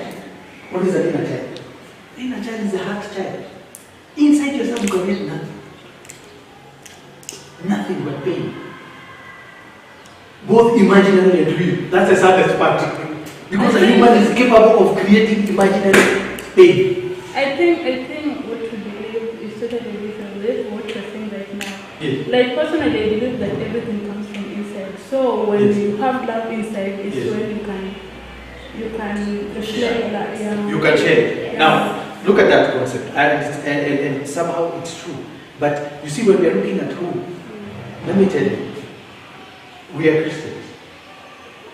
Then you will not get validation inside or outside. Just like God does not exist inside or outside. The only validation is that hole and emptiness in your heart that will only be satisfied when God comes in. Now, to attack your discussion. They want to say, let's discuss about us over here and the things of God over here. Let me tell you, that hole inside, no one has plugged it. In fact, Jesus talked about Solomon and said, with all his wealth, he couldn't do much. People have tried the inner and the outer. What does Ecclesiastes? What Solomon did? The guy who had everything. Yeah? Everything. Let me tell you, it's not inside or outside. And it's a big debate. Because I would like to ask you, Kidogo. Okay.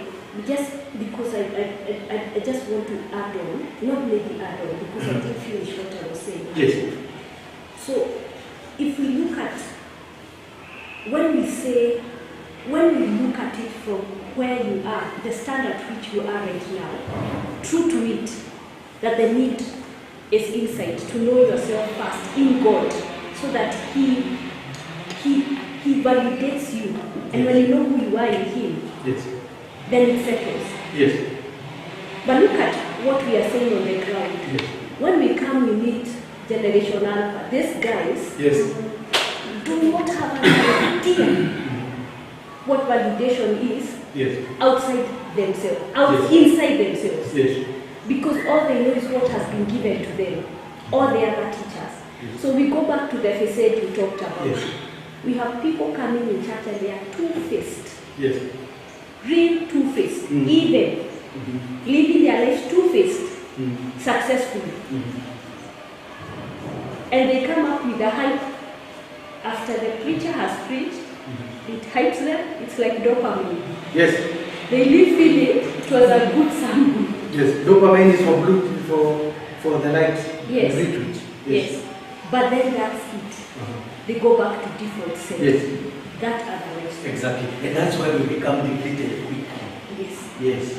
If self-love was very important, there would be no better place to go for self-love except the jail. Unajua ukiwa kwa jela, you are alone with yourself for many years. There is nothing within. What you should put within is God.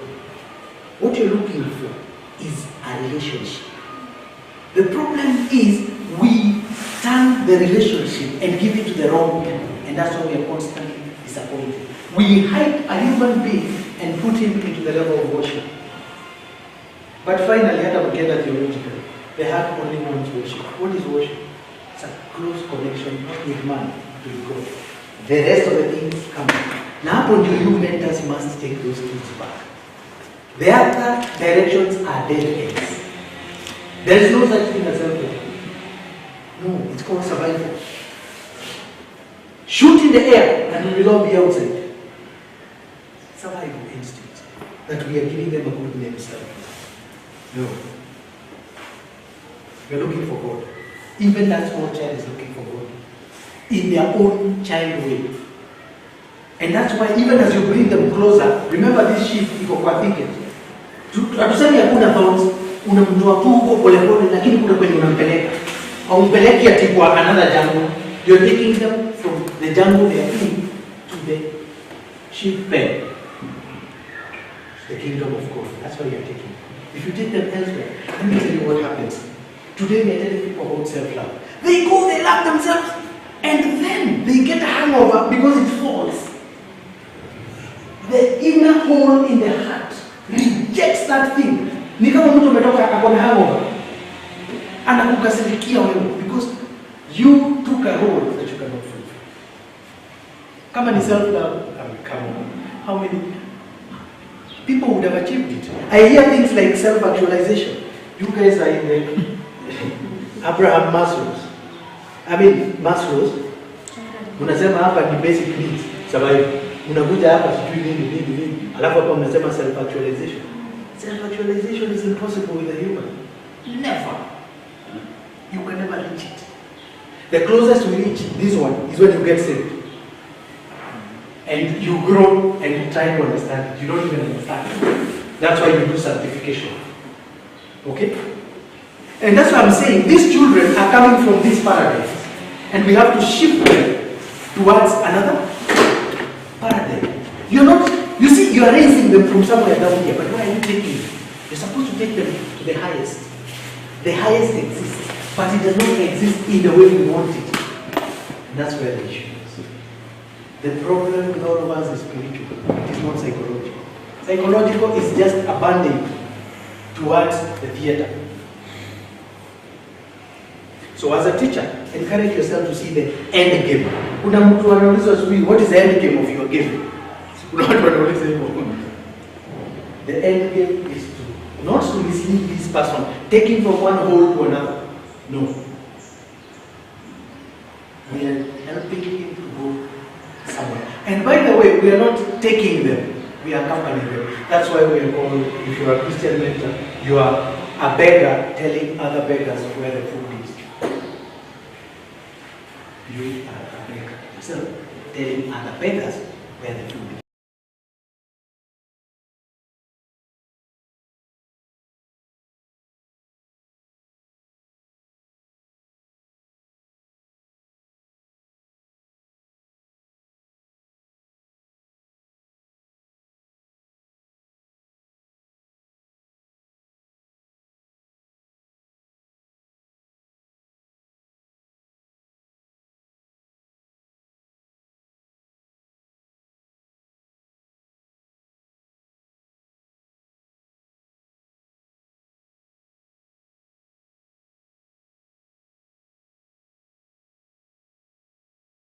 Whereby now you hand over. Okay, it's not like you're naked, but it's because you come up from force. For heredity, then you continue.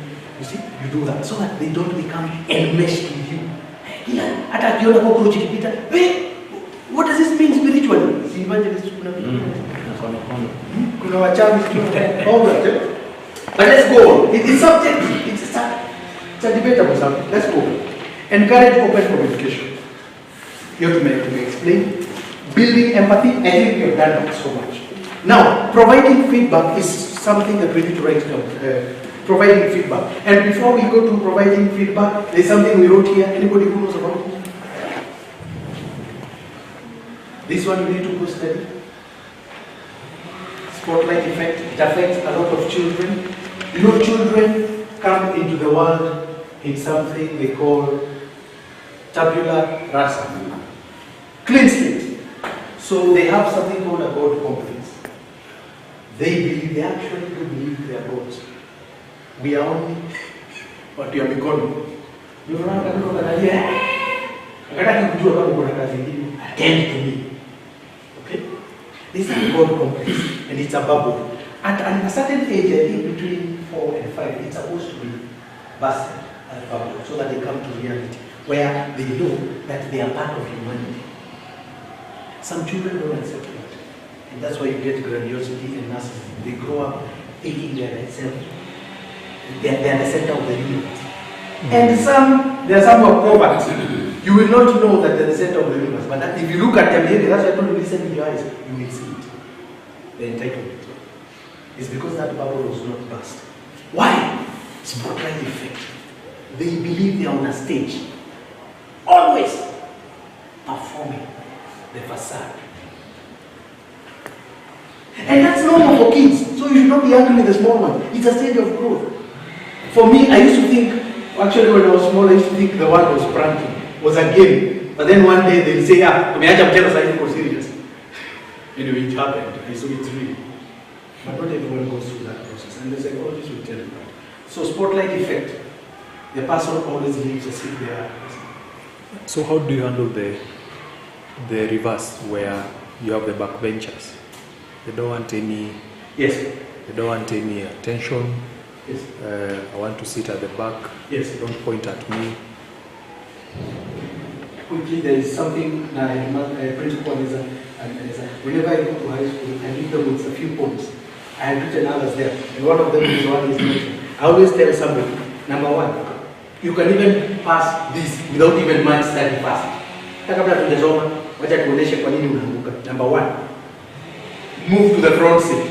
There is a science behind sitting at the back seat. There is a science behind it. It is not coincidence. Leo hii kwa kanisa yenu kuna mahali huwezi keti junania na kunda. Unabaki hiyo bed. Unasaidia wewe ukaa kwa church na kiti yako. Ukikuta mtu unameka kafesa haraka alafu unaenda next. Si ndio? Backbench. I tell them to stay out at the window. They usually 6 points. I tell them to love their teachers because many students fail because they don't love their teachers. Wanakosana. I tell them to what? To change friends and desperate. Love 6 of them. One of them is backbench. There's a science behind it. There's a whole concept. Maybe another time we can go for a discussion where we can talk about the person who sits at the back. There, it is so complex. It could be anything. And it's a rabbit hole you don't want to enter. You get a complexity of personalities. Ukiona amekaa huko nyuma, si tunasemanga general ni ndani. But there is specific. So that as you mentor, because I think they are understanding the mentorship. You're trying to bring them closer to you so that they can open up.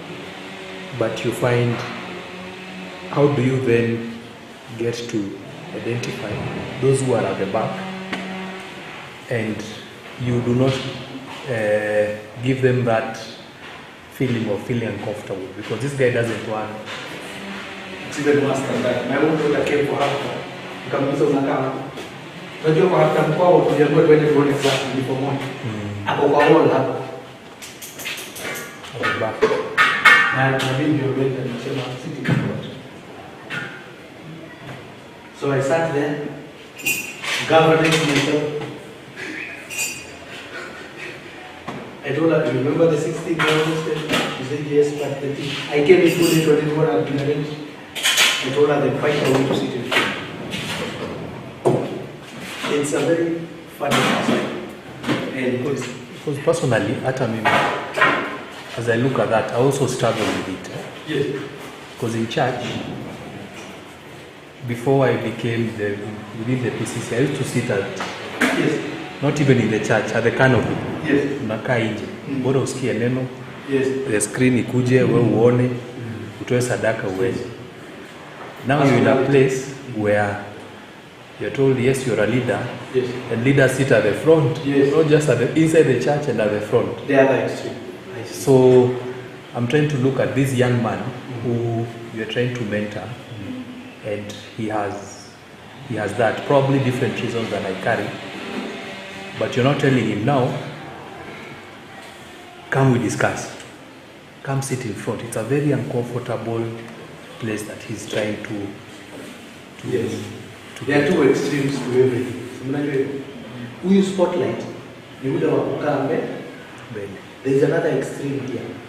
Who hide within, they walk among the shadows.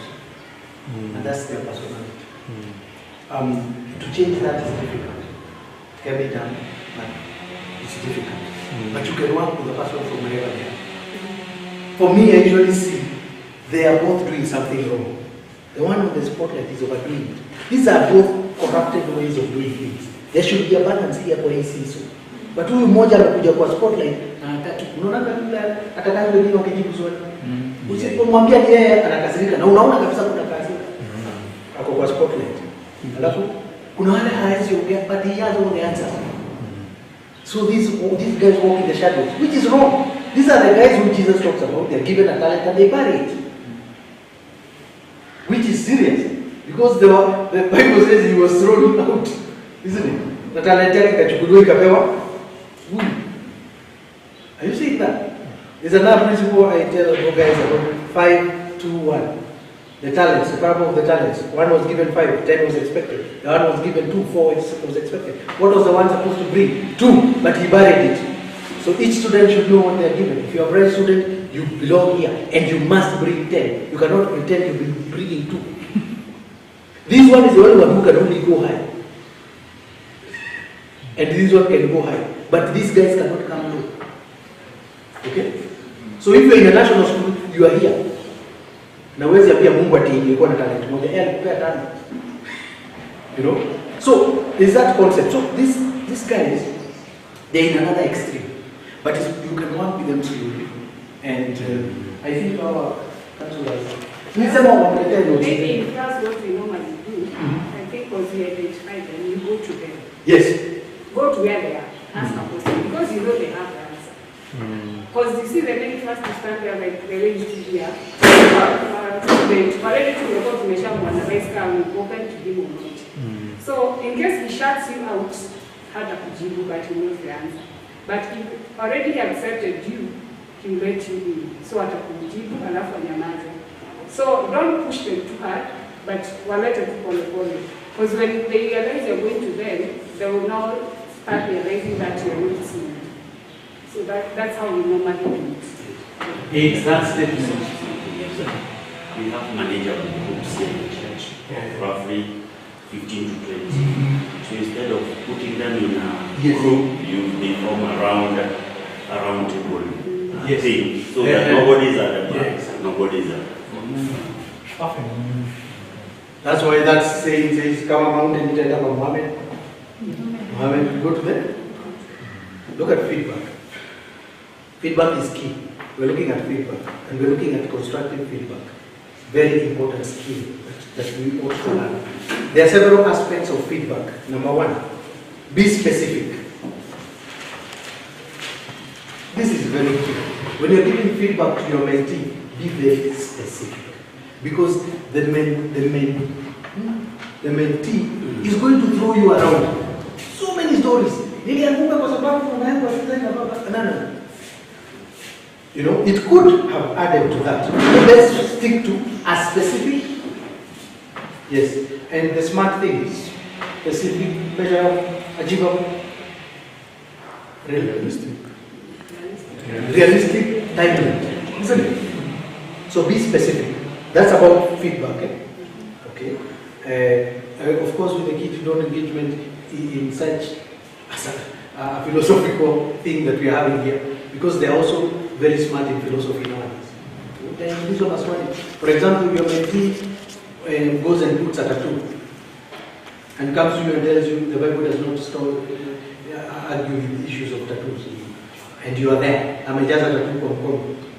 Na kuna shida kwa family because it can't be rubbed easily. Ameenda kaeka tattoo alafu wewe ndio umeko hapo. You are the mentor, right? You see the complication? So we need to be specific. And then there is something here. We need to focus on behavior, not person. The source of all shame. When a person who feels shame is the one who says, I am bad. And instead of looking at it, I have done bad things, they also demonize themselves. So there comes a time when you focus on the person's behavior, not on the person. I know this is very tricky, because who can separate the two? Even the Bible says they can't. But remember, this person, if you approach them from the person, For example, if a person gets lost to come to ACK church here direction, we cannot tell him, you are ignorant.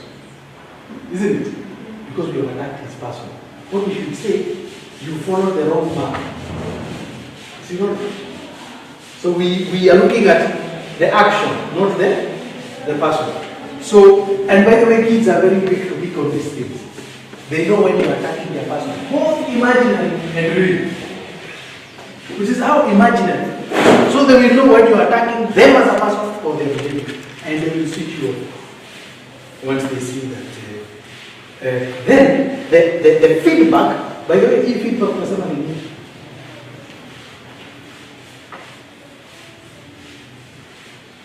these are the instructions, advice. That's the feedback we're talking about. There's another thing, it should be timely. And go to some Ecclesiastes 10:10.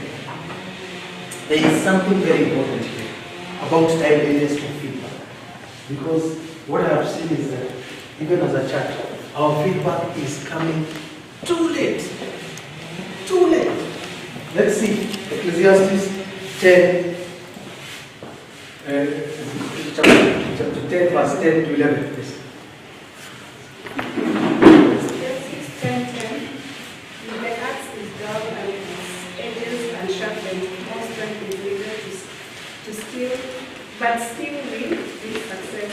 If a snake bites before it is charmed, there is no profit for the charm. Did we get that?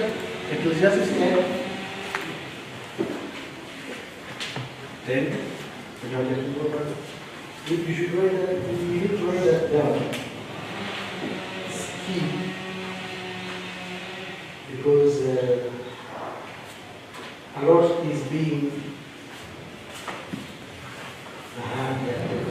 She talked about an axe. What does it say? If the iron is blunt and one does not sharpen the edge, he must use more strength. And the last page is there. Kama sasa unakata nyama, if you have a blunt knife, what does that mean? More. Hata kumi sasa una axe yenye haijakata. Okay? Then she goes to 11, where I wanted to base this on. If the serpent bites before it is charmed, there is no advantage to the charm. Nyoka, Yaroma, Mudu. In the olden days, kunaona zile Indian videos where a person is playing a flute and cobra kagwako kana dance. As you hear music, hao ndio walikuwa wanaitwa snake charmers. Sasa huyo anauliza kwa wisdom yake, unataka uite mtu akuje aimbie. Unajua cobra ndio ndio watu kwa vile sasa yeye ndio anaitwa flute.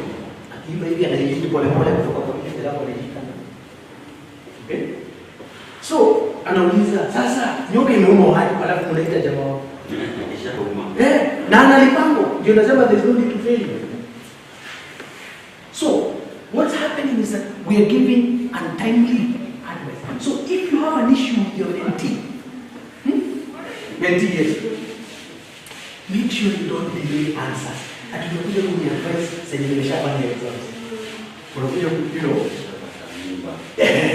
nilikuwa na avoid hiyo lakini umesema. And then now you're in a complicated mess. We don't be the mentor. Yes. So let's not wait until somebody is pregnant to talk to the girls. The girls should be called aside by makeup and other ladies and constantly be reminded because they constantly forget. Constant reminder because of constant forgetting. So timeliness. Go look at that verse 11 of Ecclesiastes 10, very key. By the way, all of us know there is advice we didn't get, both in timeliness.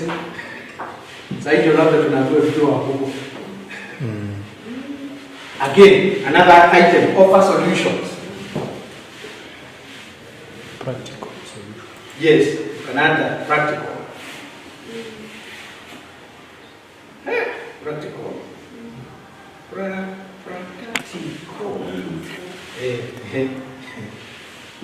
So when providing feedback, also offer suggestions for improvement. Okay? This helps the mentee understand how they can make changes and show that you are invested in their growth. Now easy solutions should be tangible. Okay? Things that can be seen. There was another one, we don't know what to say. There was smart, there was another one, maybe there was. Remember it? Okay. Right. Then there's goal setting. Hey, without goals. Hii mentorship is equal to general. Let it be specific na goals.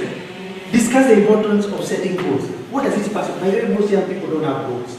So at some point you will have to create some for them, not forcing them, but giving them suggestions of goals. Because without goals, a young person's mind is not going to focus on anything.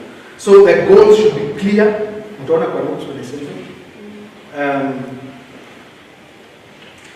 Because they give a sense of direction, isn't it? We are moving forward. At the end of the year, you can meet your objective and ask them, thus far, you know, the Lord has brought me. Now, you can say, this far, what has happened to us? And your goals. You can even make them important. So you're looking at direction, focus, and motivation. Motivation is key for a mental relationship. If they're not motivated, nothing will happen. So, that was under goal setting. Now, under goal setting, we need to see several things. You start with a discussion. You have an open, honest discussion about their strength, their weaknesses, and aspirations. Strength, weaknesses, and aspirations.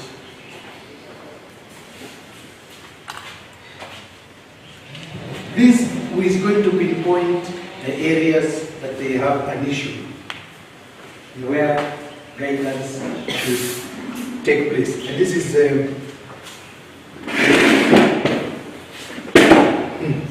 smart to December, specific, achievable, realistic. Sasa kwa mentorship sio realistic, change that one. Relevant. Relevant. We are changing kidogo. Kwa general ina mean realistic, but relevant. Because one of the things that will cause problems in mentorship is ambiguity. General problems that have no one kichwa. No one kichwa. So unaenda kwa test ndio specifically what you're going through, because a doctor can give you painkillers and the problem is bigger than that. And then collaborate on goal setting. So you should be involved in their goal setting. So what are your goals? Chances are they won't know how to set them.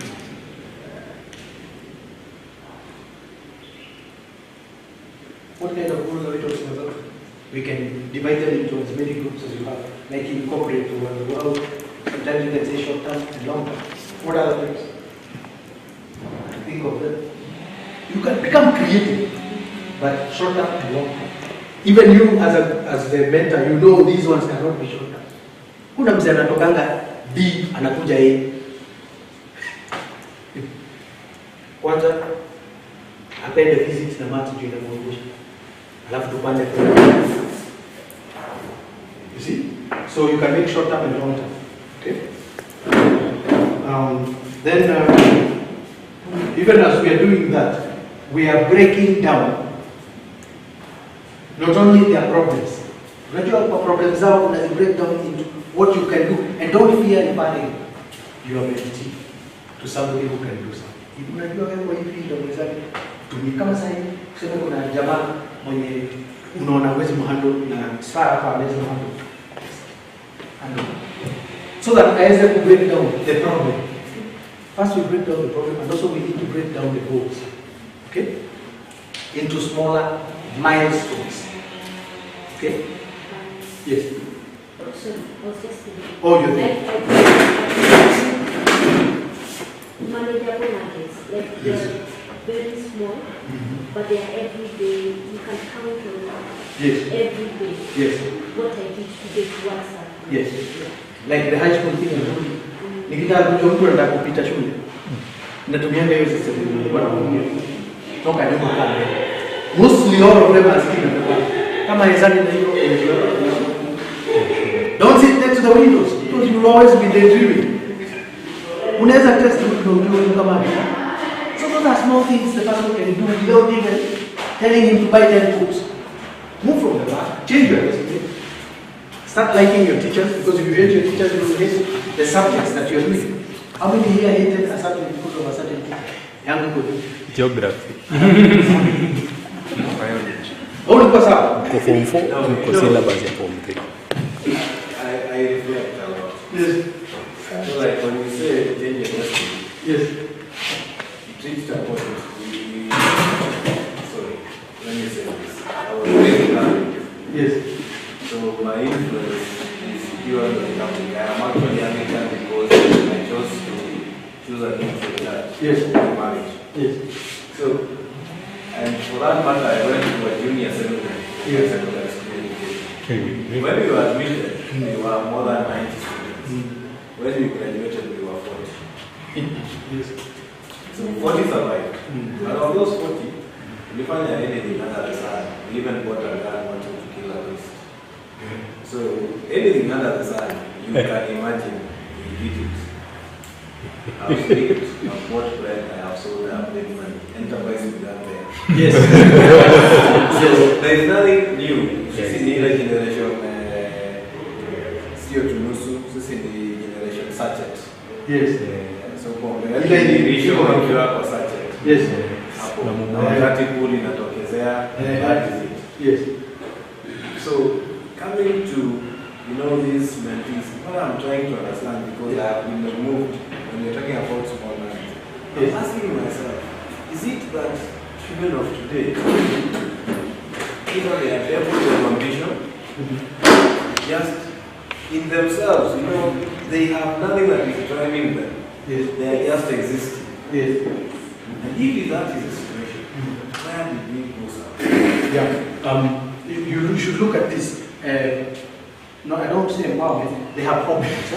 You see, when you were growing up, you could only become a doctor, a teacher, a lawyer. Sindio, waza kuwa mwalimu. Speak out kwa hiyo miaka. Mwalimu is very important. And still, squeezing not very. You see, we only had a few options. Kitaka kuomoka, daktari, engineer. Look at today. I can even dance right now in TikTok. Nikishika watu saile wako kwa mundu poa. Hey, jina yangu kutoka hapo ni I can even become a stand-up comedian. Would you have told your parents you to become a stand-up comedian? I think you are joking.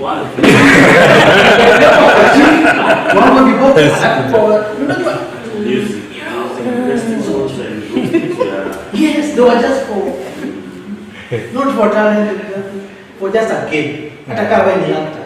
But today, you ask the kids what they want to be, they'll tell you strange things. Strange things. And they don't care. They'll even take, you'll pay for them university to do those strange things. Na mtakosana sana usipolipa hiyo. DJ. DJ. Yes.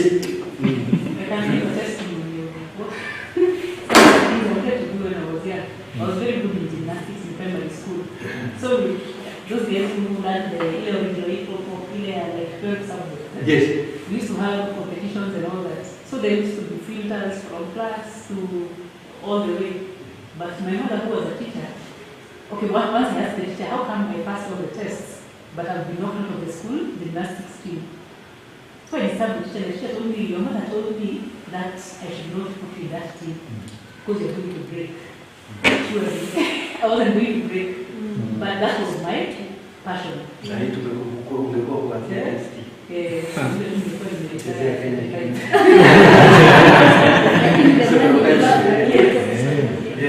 So if you don't have an option, you have to allow them. Say then I download ile app ya Tractor DJ. Yeye akifanya ile usiinstall. Aturudi nyuma. You think they want to be teachers? No, by the way, we're not going back. That's why we must enter the forest for the sheep. None of these things are reversible, including charging. What are they doing? Well, we enter in the world. They are irreversible. We must work in that environment. So, you will have a sharp girl. In fact, on after Emmanuel, she wants to become an architect. And I was like, I thought the other day again you said something else. And the other time when she told me she wants to become an FBI agent. FBI agent. But still, there's an interesting section of young people. They are calling them the gig economy. So this is a person who in the same technology space that we are saying there is struggle of TikTok. Yes. Yeah, aliingia tu alafu akafanya program. Yes. And ako tu hapo amenyamaza na laptop and the balance ni pesa kwa account hata mzazi hawezi ona. Na ako in the same roof with the parent, but the money the guy has made is obscene. The only thing now the guy is suffering from is having isolation. So he's now under depression because he has money. We all look for money, but now he does not have relationship. Yes. So update yourself with the new dreams. There are new dreams, visions, missions, and all that. Some of them which are absurd, perhaps to you, although there are some which are absurd actually. But even like we talk about that just to add on, I noticed that there's a skill set that is not hardware skill set, it's software skill set, which now he has pointed out, that because of our way of being, of upbringing, we got it. Yes. Let me just give a simple example. You imagine there are days you and the boys would go out to somebody's shamba, and then the dogs, for some reason, smell you. And they come chasing you. And the negotiation you do between jumping over the fence, crossing, taking care of each other, making sure that you carry the fruits, and successfully coming out and being scratched and sleeping at home without mentioning what happened to you, what it did to you mentally. There were so many skills that came with that just one experience. When he talks about that person who sits with a laptop, there's a skill set and just a journey that they have missed. Yes, but let me just interrupt you. Yeah. He has Fortnite ability, which is so interactive. He's not only killing people.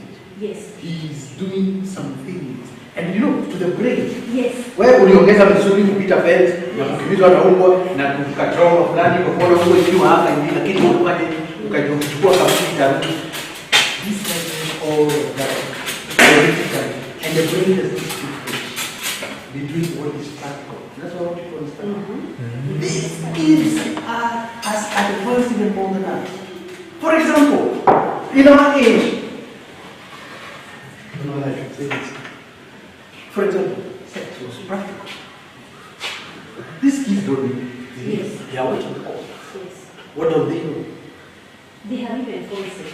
The brain does not recognize the difference between a thing and not. By the way, in fact, then they are going direct to the brain when you play these games, when they play the games. That one is even more real.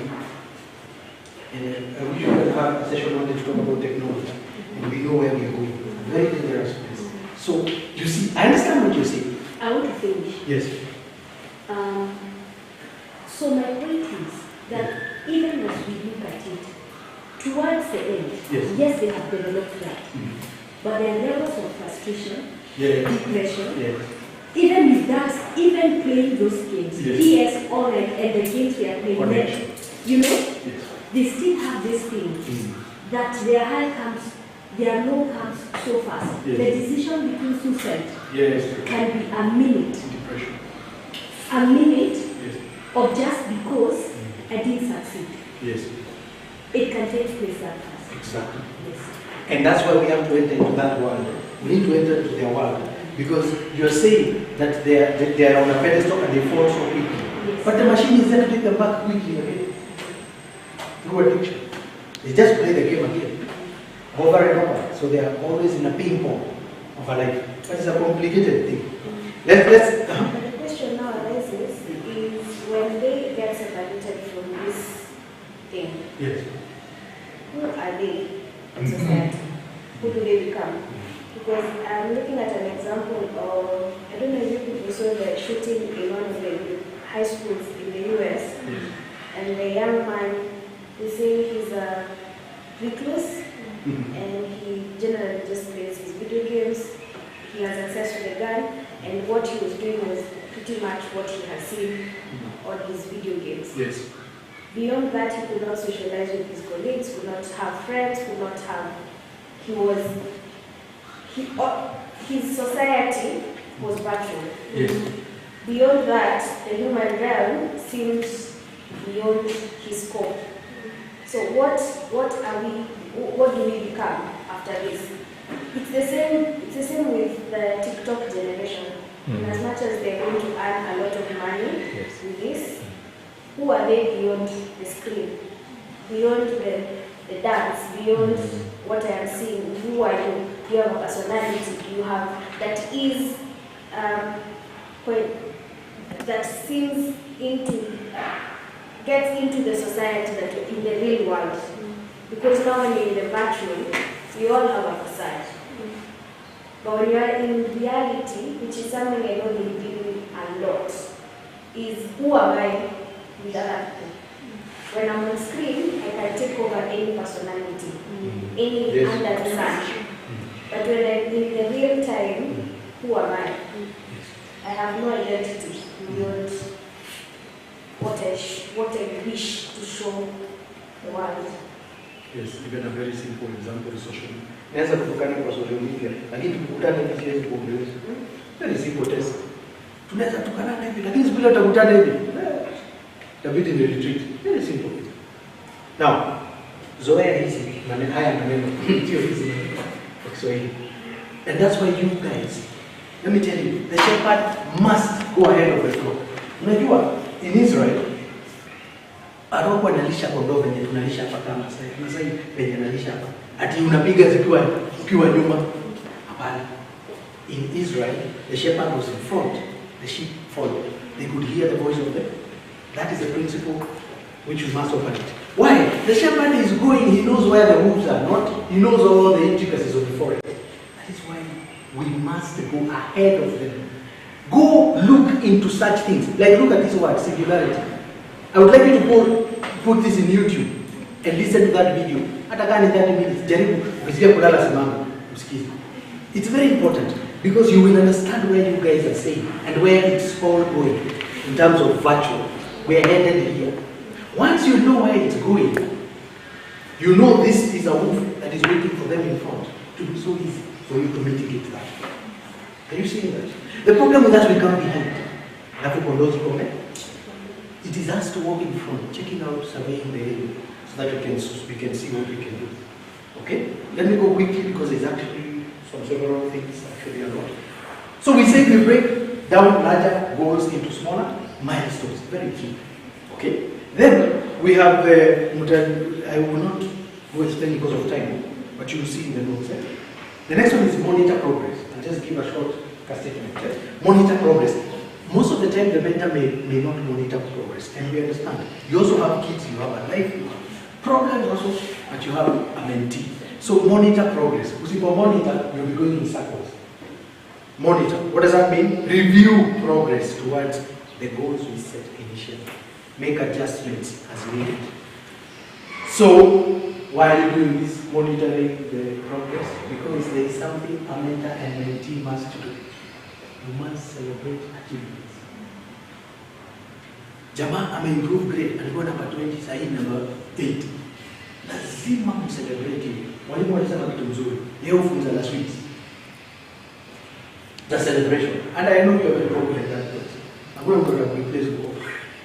Because these guys, dopamine, they must be celebrated. It's a way of meditation. Okay? So when they achieve a certain goal, you celebrate. Don't forget that. And that's the achievements they get. And then also address challenges in case they don't achieve the goals. And also you help them to stay on track. That's the meaning of monitor the progress. Now, there was an issue here I wanted to look at quickly, coaching and teaching.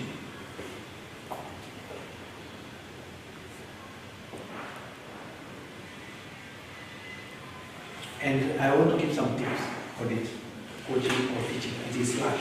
Establish rapport. Rapport. You want? Englishman did what? Rapport is connection. Either tunasema intimacy, don't be transactional. Yeah. Because, why are we not being transactional? Because a mentor and mentee is not designed for transactional relationship. Transactional relationships are meant for shopkeepers, petrol attendants, hapo ni pesa mafuta. No one hubiri kelele ukuta ni wapi. Na zaidi msiba imeongezwa pia. You see the connection. Transactional relationship tuachie supermarket. Okay? Create an intimate relationship. How do you do that? You get to know your mentee. Okay? Getting to know them is very key. Another thing which is under coaching and teaching is identify learning styles. Hey, important. You remember when you talk about backbenching? Yes. Yes. There's a person who can only listen properly when they're at the back. There are few. The others is because of games. But there are others who don't like the limelight. But they get everything. Mark them. Don't sukuma them sana. Ukiwaleta mbele, it will go the opposite way. Because of that particular shyness, now they will be always on edge. They'll be walking on eggshells or sitting on eggshells. Hapo mbele. No. Yeah? There is a way I used to do when I was teaching the teenagers, I would switch them. I'd first let them sit down. And because I know there is a psychology where they sit, after they've sat down, that's when I switch them. Because if I invite a guest, they're going to misbehave. And they talk as if I'm bad. So you switch the bad ones especially. It's not bad, but the misbehaving ones. And I need to mark them. So learning styles, you need to, for example, there are visual learners, those ones who can only understand diagrams and images. Like me, I only read by audio. Nikisoma hii news hizi, kwa hivyo I turn all my audio books into e-books into audio books. And I listen as I walk, as I clean, as I do whatever. And it helps me. Okay? So there are different ways. The others who are auditory. Okay? So understand that. Then there's another principle, set clear expectations. That one I think is self-explanatory. Why? Because you are setting a time frame. Remember, you should not have a goal that cannot be an endless one. You must have a time frame. So that we don't do what the snake charmer does. He comes when people are dead. And remember, the cobra kills in hours. So if the snake charmer comes after 6 hours, it won't help. Timely advice. Constructive feedback. That's what we do. Take time. Don't always answer questions. Take time. Don't shy away. Because sometimes we will be forced to a corner where we answer questions, even when we've not done research. Go home to do your research. It's better you create more time. Hata kuna maswali wanaulizana kwa class na uelewi. For example, wanauliza theological questions. You know? And then you cannot answer. You can approach anybody else who knows about the evangelist here. Kwanza kuambia alafu next Sunday useme. Okay? Yeah, so we need to overcome that. The temptation to answer immediately when we don't have some bit of content, okay? Alafu there's this one of encouraging reflection. Hey, these kids do not assume, but they like reflection. Kuna generation Y, sijui X, haimesikia hapo. Hii kitu ina change every 2 months. Kuna hizo alpha.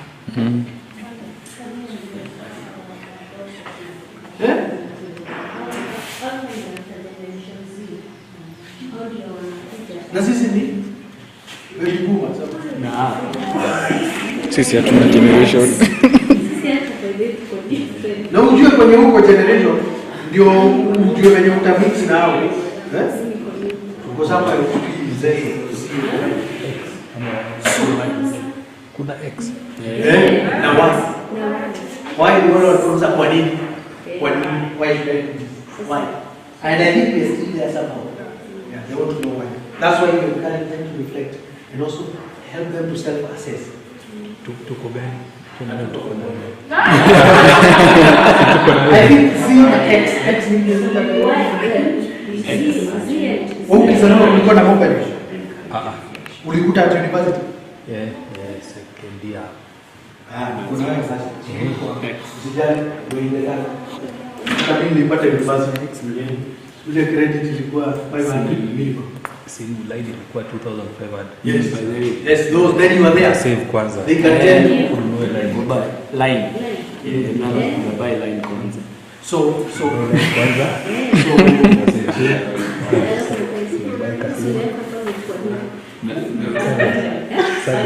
Nenda ukiomba handset.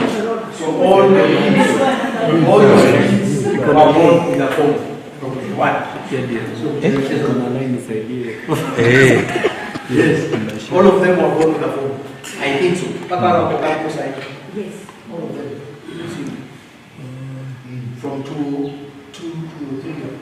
Understand that so that you know what if, when a kid grows up with that gadget, they must become something else which you have no idea. Although you can empathize. Now, so you encourage them to reflect and to do self-assessment. What does that do? It actually helps them. It's a good learning tool. And there are even so many apps that can help people's assessment. So open kuingia kwa technology with your mentee. In fact, you don't have an option. Okay? So that you are not embarrassed when you ask a question. Sio nisikuwe na Amerika mwizi na mentee kuna smartphone. Unaona hapo? No. I'm saying that because kuna vitu hamtapelekana. No. So have some knowledge when you prepare for systems. Just have knowledge. For example, understand things like when a lady shaves her hair, what does that mean? Both implied or perceptually or really. And then you see like half or black, you can know a certain what does that mean? If you see a teenager or black, you're the homework. Kwa black hapa. Ukiona line mbili hapa kwa hiyo.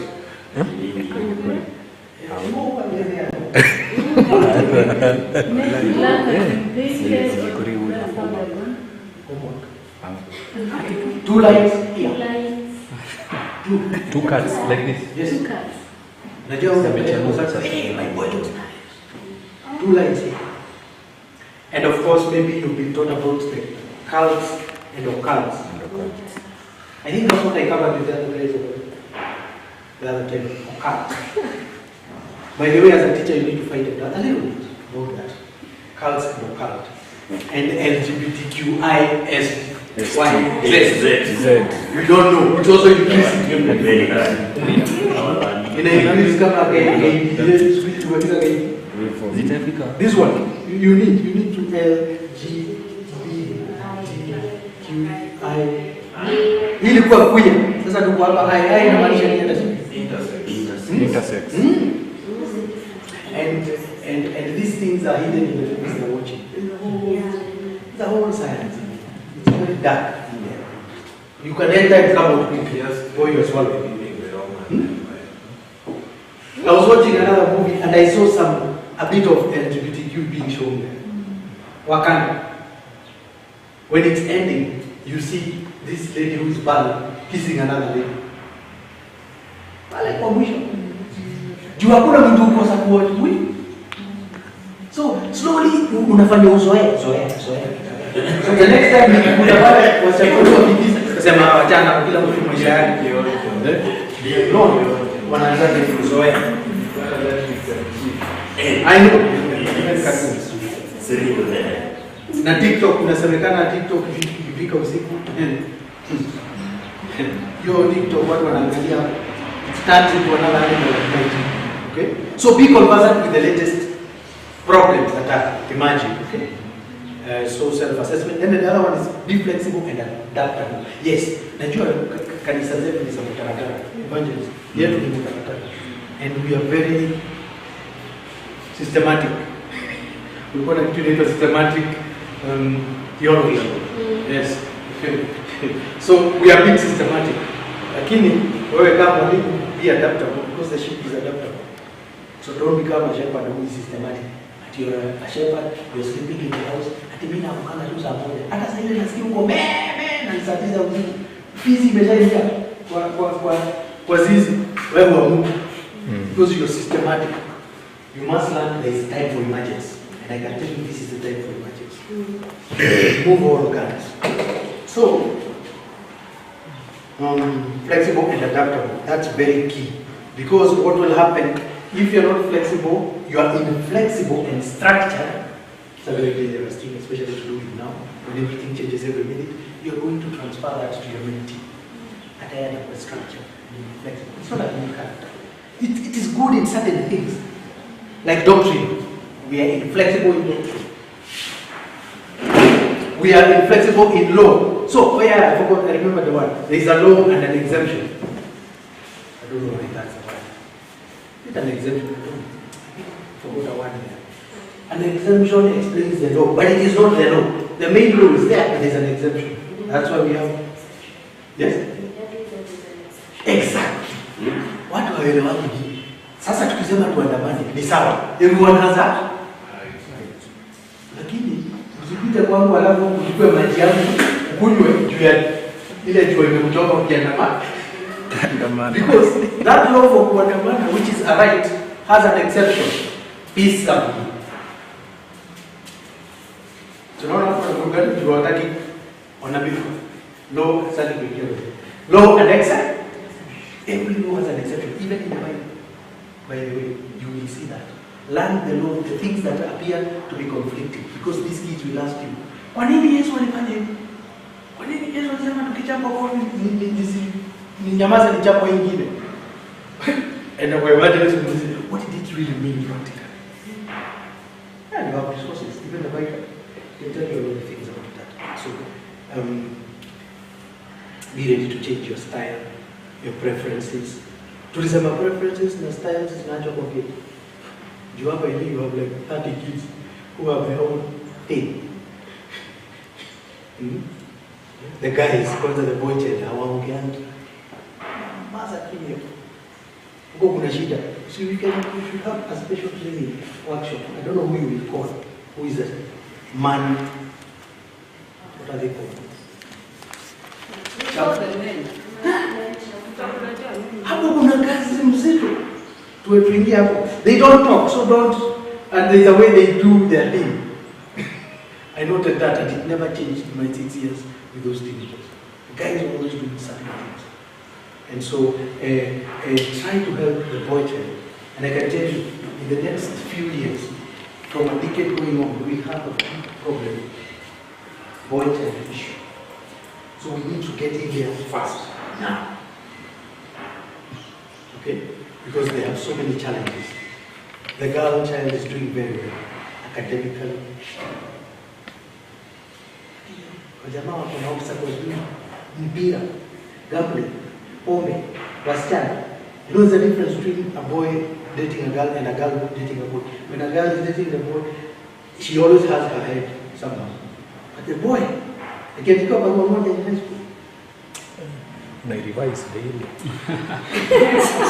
Masomo yote nje. Narudia kwa zote. But the ladies know, they laugh, they look at it, they process it by the way they know how to process it. Men, nobody has ever told me I'm handsome since I was born. I've never been validated. No one is handsome. But there, how many times have you told you since you were born? Almost a million. It's only the version. The language. And the language. Na zingine utasikia ako kaboy ndani kamefurahi.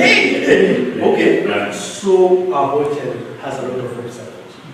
And the society is not helping him. Okay? So we look at that. After dating has come from, it was a percentage. People who are dating, men are cheating.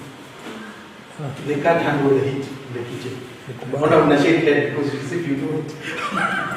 Oh, it's reversing. The girls are dating the boys. Exactly. You have a good doesn't there. But then I think there's something happened about that time. There was a very high campaign about the boy child, the girl child.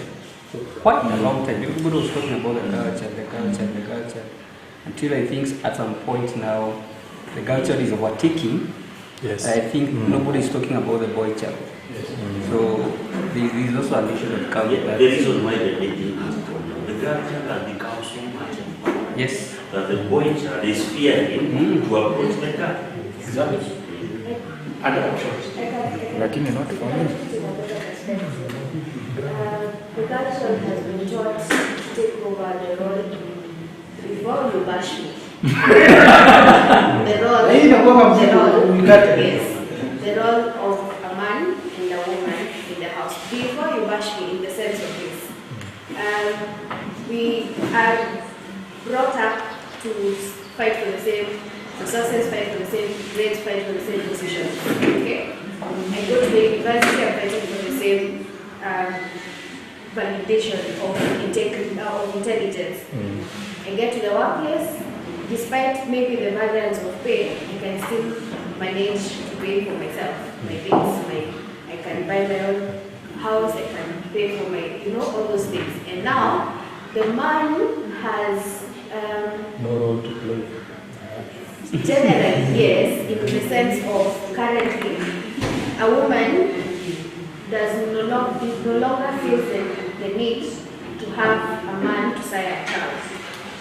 And they no longer feel the need to have that man in that house on a daily basis, to have the promotion that happens with people in the union. So I no longer see the use of this particular human in my life. So this is where we are at right now. And maybe I can ask for you, because it's a very, I want it to catch it for Sababu.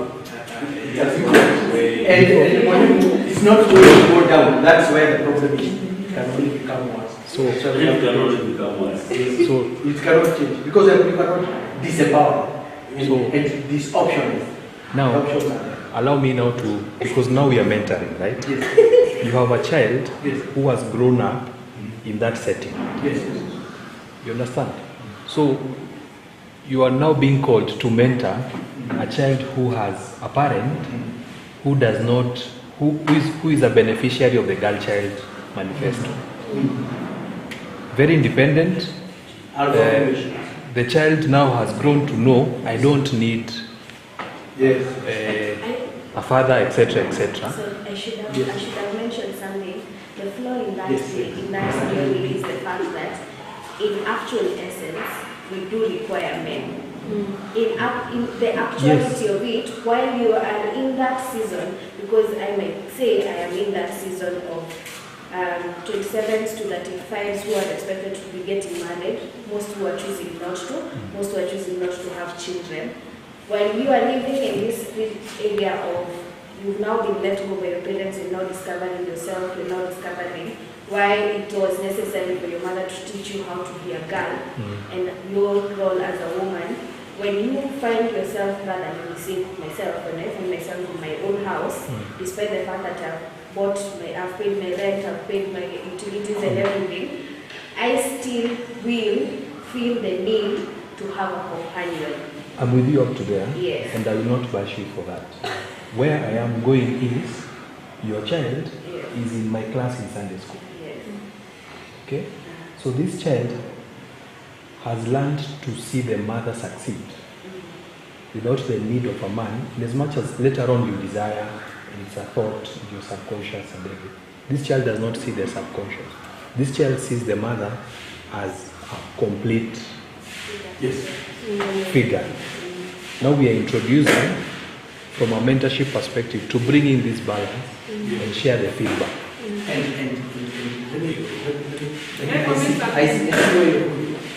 Let me comment something before we get there. Yes.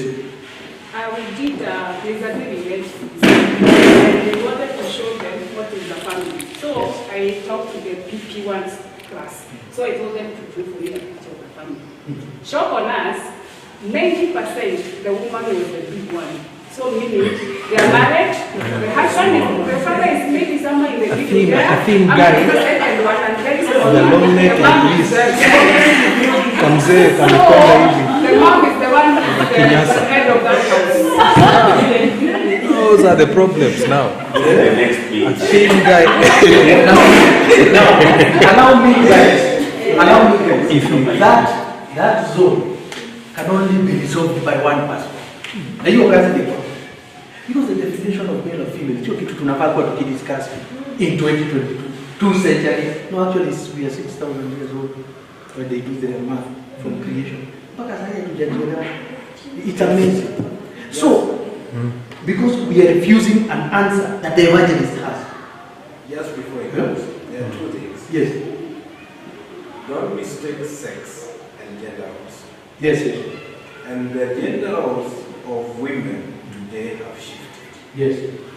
But the boy child is in the gender roles of the past. Yes. So let me use my example. When I was making a decision to get married, I needed to consciously be aware I'm not going to marry a woman of my father's generation. Yes. So when I am marrying a woman who has gone to school, is a professional, has an income equal or better than mine, yes, and a better career chance in life, that is the spouse you're choosing. What kind of a husband do you need to become? Yes. I think that is the question that you need to have young men. That's what I was saying. I understand. If I'm going to get her a life partner, yes, that partner needs to come with a very different software, but physically remains the same man. Now, that's I understand all those, and we have had all arguments on both sides. The only argument we keep refusing is God. Sembe. Kwa sababu asitaki aseme saa hii atabaki akimwambia tu hapo. Let him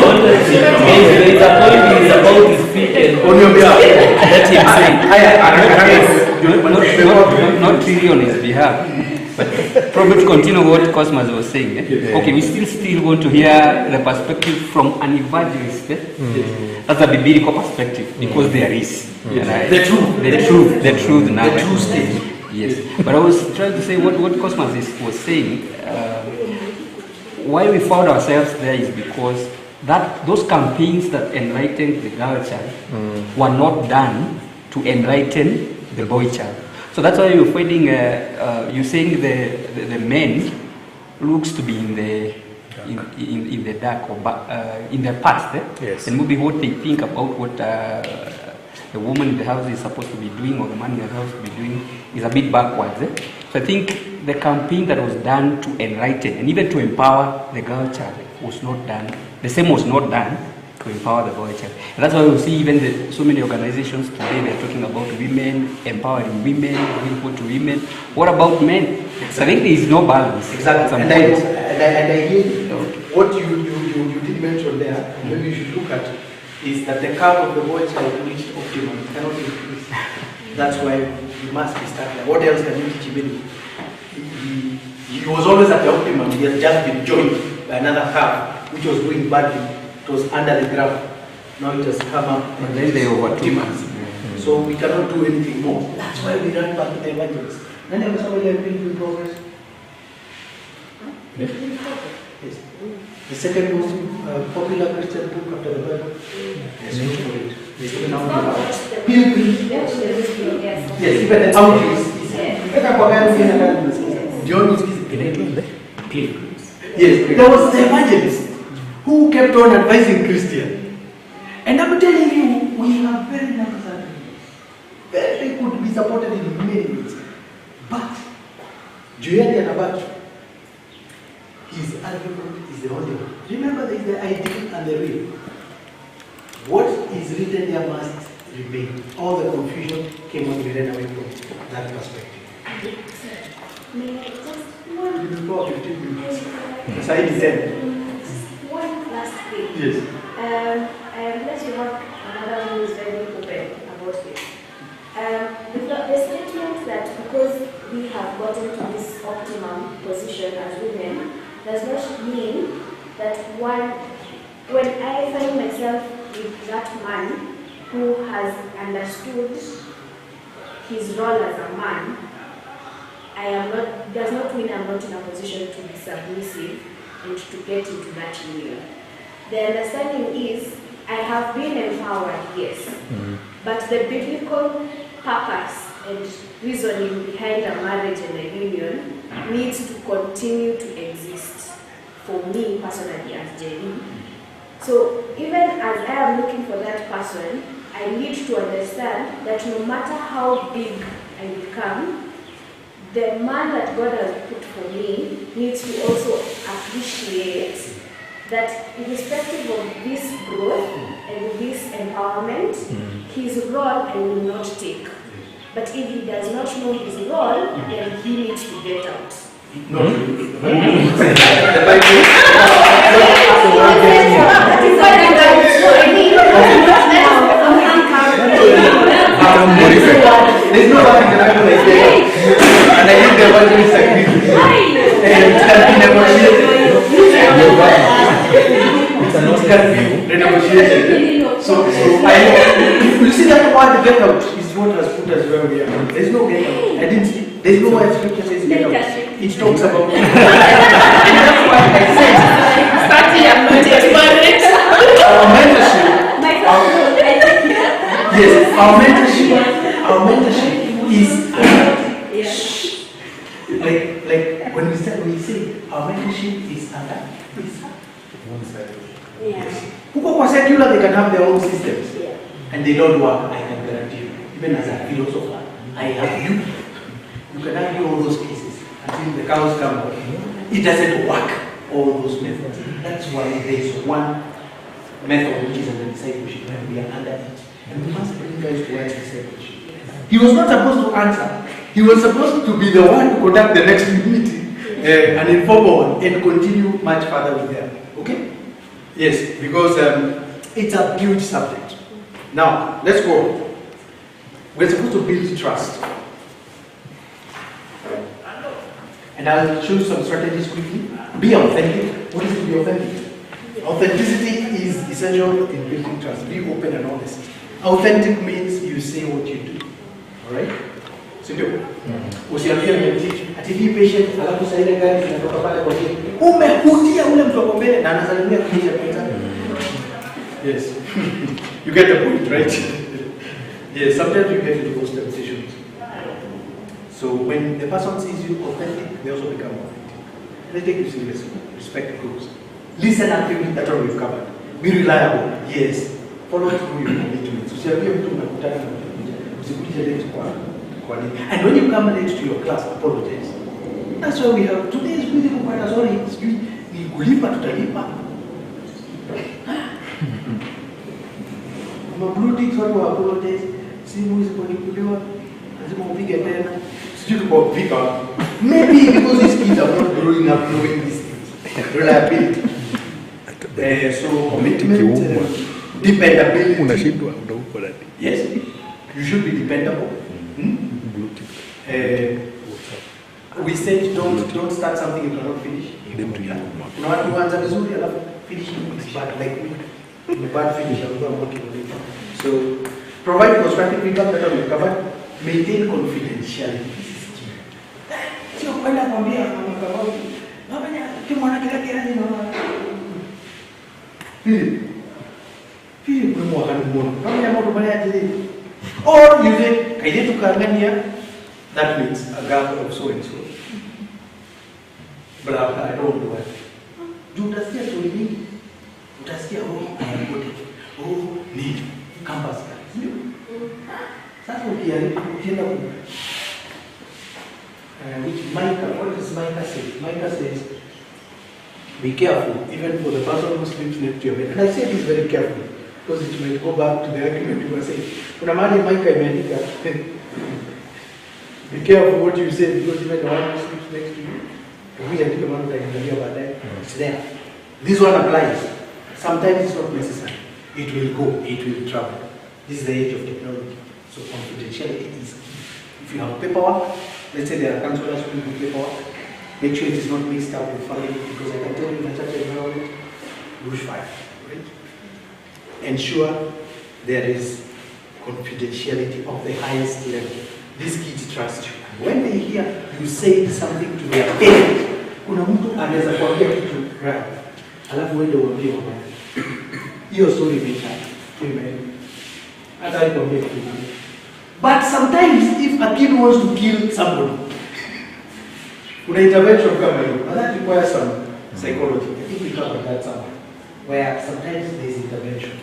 Because when you are nataka kuwa teacher, fulani, alafu ni nyamaza ati juu ni confidentiality. Tabia wewe ukija na kule already. Just, take care or something like that. But be wise as you're dealing with the information you get from these kids. Then respect that one we all know. Okay, I'll skip some questions and ask them. Let me go quickly through session 13, 10 minutes, please. Actually, before you know what I used to do in my class? Let me tell you another thing you can do. Because watoto wetu tumafunza kuja wamechelewa. Class yangu ilikuwa inaisha with the same amount of time towards the end. Because I'm nilijua ni teenagers. Don't do that for small kids, you don't know why.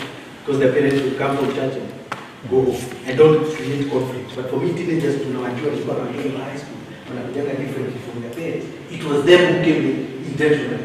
So I used to make sure I finish my siwezi maliza at 11 na nimekuja 10 and 30. No. We must give some respect for the house of God. So I used to complete what I was doing. So the third session which we were supposed to conduct, I was going to talk about mentorship or mentoring challenges and success stories. These are very important. And I'm going to go straight to common mentoring challenges.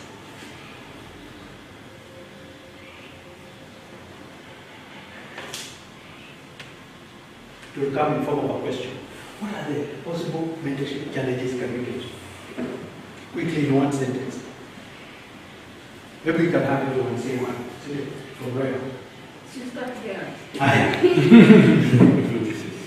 think as we have indicated earlier, sometimes when you get too close, if you don't put in place the boundaries, things can get out of hand. Exactly. To save time and skip up to him. Something that you think can be challenging. Maybe when it comes to breaching of confidentiality, there's some dilemma. Yes. One sentence, good. Exactly. So because of time, I'll quickly add. Okay, you have one. What do you call that when you get tired? Tired?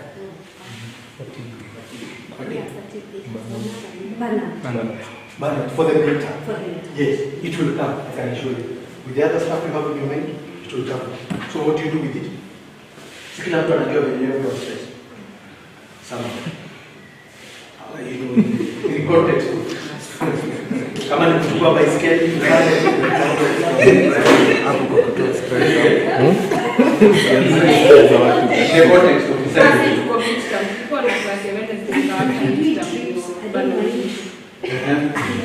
me, I buy myself in books. I don't know how that works. In this context, what is pressure? I need pressure and I drink. Yes. Edeka warani. Sio mbali sana tena. When kule mbali. Next week. Kabana utajakuja mfano.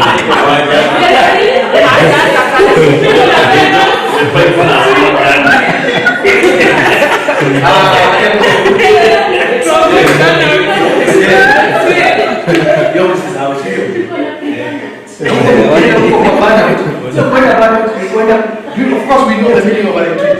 It's when you go to the Gaza company. You go there to assess. Of course, you have relaxed, but you go there to assess your goals. So, some of the challenges I can argue is lack of commitment. So it's key. Lack of commitment. Termination. Hata kwa kazi kuna wale terminate in between when things get hot. When the things get hot, be refer somebody to someone else. And or jaribu kukaa ngumu. Try. Because huwezi handle mtu kwa watu kumi. No, just try to be committed. Alafu kuna unrealistic expectations. Also, that's another challenge. So look at the things that are being mentioned there, the goals you are achieving. Are they unrealistic? Especially when you have a mentee whose parents have unrealistic goals to them, and they are giving them a lot of pressure. Very, very difficult thing, and I think this is where the church comes in. Again, be careful as a Sunday school teacher. Remember, you're dealing with somebody's child. and that person is finally the responsibility is with the church. You don't want to create triangulation. Avoid triangles. In mental health, triangles are the worst. So the word triangulation is key, write it down. Don't triangulate because you're going to create conflict in the house of God. Very easy. It just happens when you don't work at that. Also prepare conflicting advice. They took over down to the house, triangles form. I'm glad the chairman is here. We didn't say anything outside, but he tell us fine. Yes. So, and then the last one is communication breakdown. Yeah, expect that from the teenagers because that's a generation that doesn't mind, switching on you off, or from danger and all those politics and all that. So we better politic model we need to give up. Okay. Then let's look at overcoming obstacles in mentorship. And I think we've included so many. You can refer. I have a question. Yes. Now this behavior is a big challenge. For example, those young children, they have attachment, whatever, getting self-stressed. So supposing I'm trusted with this one girl maybe, and she's openly sharing everything, she has trusted me. Yes. Now, referring to the next person, it could bring a whole... Yes, triangle. Yeah. She's creating triangle, but she's too young. So you're the one to terminate your triangle by asking divine assistance to get up another problem. Should be divine. Jaribu. Afadhali ukue, you're referring knowledge, not the person. Hebu sio lazima ulete teenager kwa chairman. Naweza uleta chairman. Asking for a friend. Nilikuwa na kitu kama hii. Tuko nao. Anyway, don't lie. No, give us a scenario. Let's take that advice. Apply. Referral is usually the last thing. At a hospital, when you refer something, there's actually nothing we can do in this hospital. Isn't it? Last option. Avoid it as much as you can. Okay? So, we've seen overcoming obstacles and success stories. These are key. People keep forgetting. So of course, we're not talking about positive toxicity where we are always celebrating. And we also know there are funerals. Yeah, we're not unrealistic. So there are times when the Bible says, furahi na watu wanafurahi na machozi kwa wenye wanalia. So that balance, so for the seas, so that it doesn't go one extreme. Then measuring the impact of mentorship. This one is key. In the corporate world, they say there's a difference between efficiency and effectiveness. Yeah, effective and efficient. And it's funny, the words are described differently. Is it possible you can be efficient but not effective? So efficiency is about, are you using the resources given to you properly? But effectiveness is what? Efficiency is proper use of resources. Kwa hivyo kama hapa kuna speaker, na wewe unashauri kwa class, itisha microphone. Because there's a speaker. There's a time I asked for a microphone for almost 3 years. Finally I didn't even get it. So I was not efficient. Yeah. Umesikia efficiency. Kukuwa kaka free microphone huko, atia mwalimu mmoja kwa student wengi, anaongeaga mpaka hapa. Imagine class hii inaongea ile nyingine inaongea. Okay, so I'm looking at some of the small things. Efficiency, effectiveness. That's your homework. I saw a difference there. And what we're looking for in mentorship, especially spiritually, is both, but especially effectiveness. So that you don't waste a lot of time and you have not reached the person. So effectiveness. Efficiency is doing things right. Yes. Effectiveness is doing the right things. I like that. You know why you go ahead, you might some of this is good. Philosophical. Yes, good. Yeah, I think I did well. I put it again. Doing Efficiency is doing the right thing. Yes. Effectiveness is doing things right. Exactly. Hapo wacha nijiondoe. Ndio ngumu. Exactly, and we can say for effectiveness, it is achieving the intended results. That is what it's doing. Exactly. So one is an outcome, another is a process. Isn't it? Process and product. Yeah. Kitaka kama wewe unataka challenges kama hiyo yenye umesema, I like that, so that you go sit down and think about it. It's like a parable. Parables were beautiful. You brought out the point without the intricacies and details. Okay? So we must assess the impact of this thing, especially not personally, but one day you should have a group where your mentorship, this same group, because you need to do that thing which you call on the term of partners. So the responsibility partners, accountability partners, as mentors. You can even share notes, but not details of the charity and vile kunaendelea. Okay. Then the last one is maintaining mentorship relationship. In psychology, we terminate a therapy, but I think in Christian mentorship, you can't terminate it. It's either you go or the other person goes. I don't think you can terminate it in a real sense. In that context, I have a question for but I don't need an answer. Very good. Yes. Wasimamizi wanaendanga wapi? Wasimamizi warusi. Ndio mtaleta akano kuona. You don't need an answer. But it's a good question to jiulize. Si they're supposed to be mentors, hata warusi ni mentors. Hapo mtajibu pole pole. Mbona vile tumeangaliwa, wacha tuvutie hapa. Hao walikuwa hapa. That is the last one. And I wanted to quickly mention about the impact of youth mentorship, how it can be measured. But this one is more an academic way, but you can apply it. It's more of an intellectual academic way. Process adherence. That's one of them. What does that mean? Basic information like whether sessions are happening or ground. Who does that? You check out classes whether the classes are going on. Yeah. Follow up. Frequency, duration, milestones. That's what we call process adherence. Because each one of those are important in your own. Then number two, there's something called pulse check. Pulse. What does it mean? Regular checkups with mentors and mentees. Hata zaidi hakuna kazi. Just find out ugotea. How are you doing?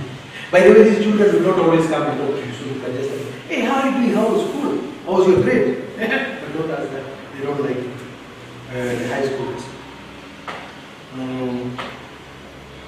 But it's good to check their pulse.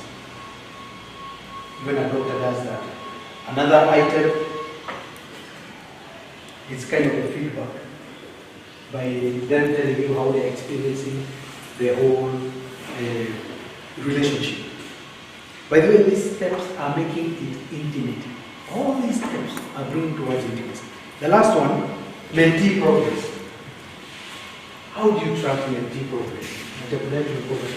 So, how do you track? Find a way of tracking. And there are many ways. Today, you can even get an app for tracking. Can help you create something on tracking, how you can do that. And so I think I would like to leave the extra notes I have here. But there was one note, I think it was the difference between a mentor, so I allow a quick Q&A. The difference between a mentor and a coach. And I had actually written it somewhere. Appears to have an overlap. But I would basically say a mentor is long term, a coach is short term and specific. That's why if I come for you as an academic coach, I came for you specifically as a person who can help you academically get into the grades, choose the career I want specifically. Okay? But mentor, you will have to go through the whole persona. Yes. So one is long term. We are in for the long term. But the other one is specific. That's the best way I can summarize it. And so that I allow for the last Q&A, we can see. I have questions here. Lakini naona kuna kitu kama utatu. Nimuulize, acha niulize mimi ndio muulize zaidi. Quick ones.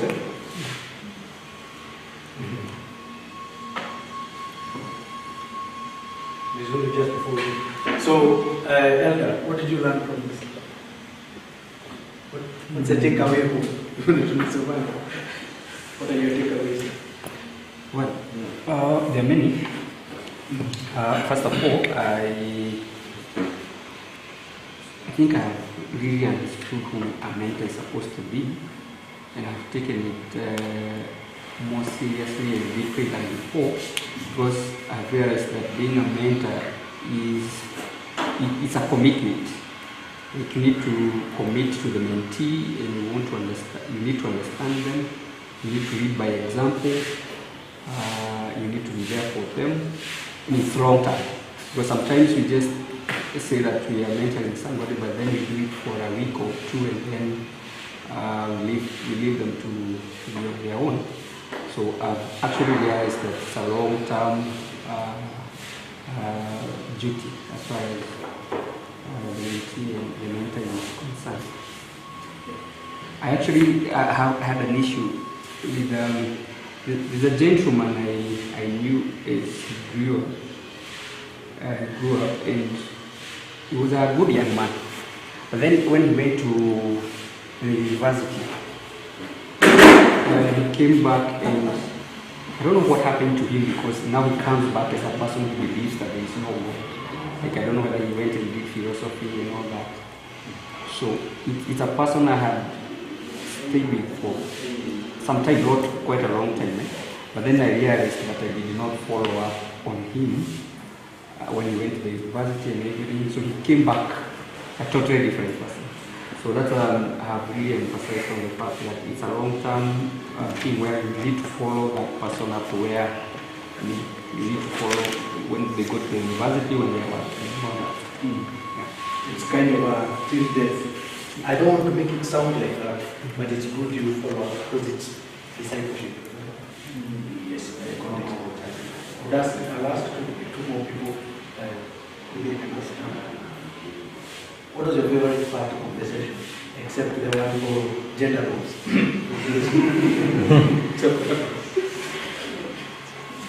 favorite parts.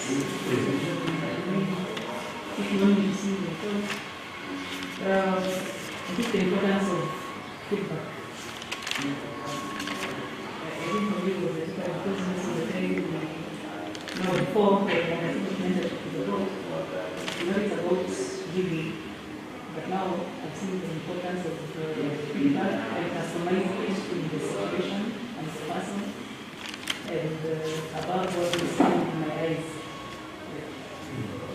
So the ones who have not answered, maybe something, I'll ask starting from the evangelist, just one thing. Now, what additional resources would you like to have to help you apply what we have learned today about mentorship? Just one resource, additional resource.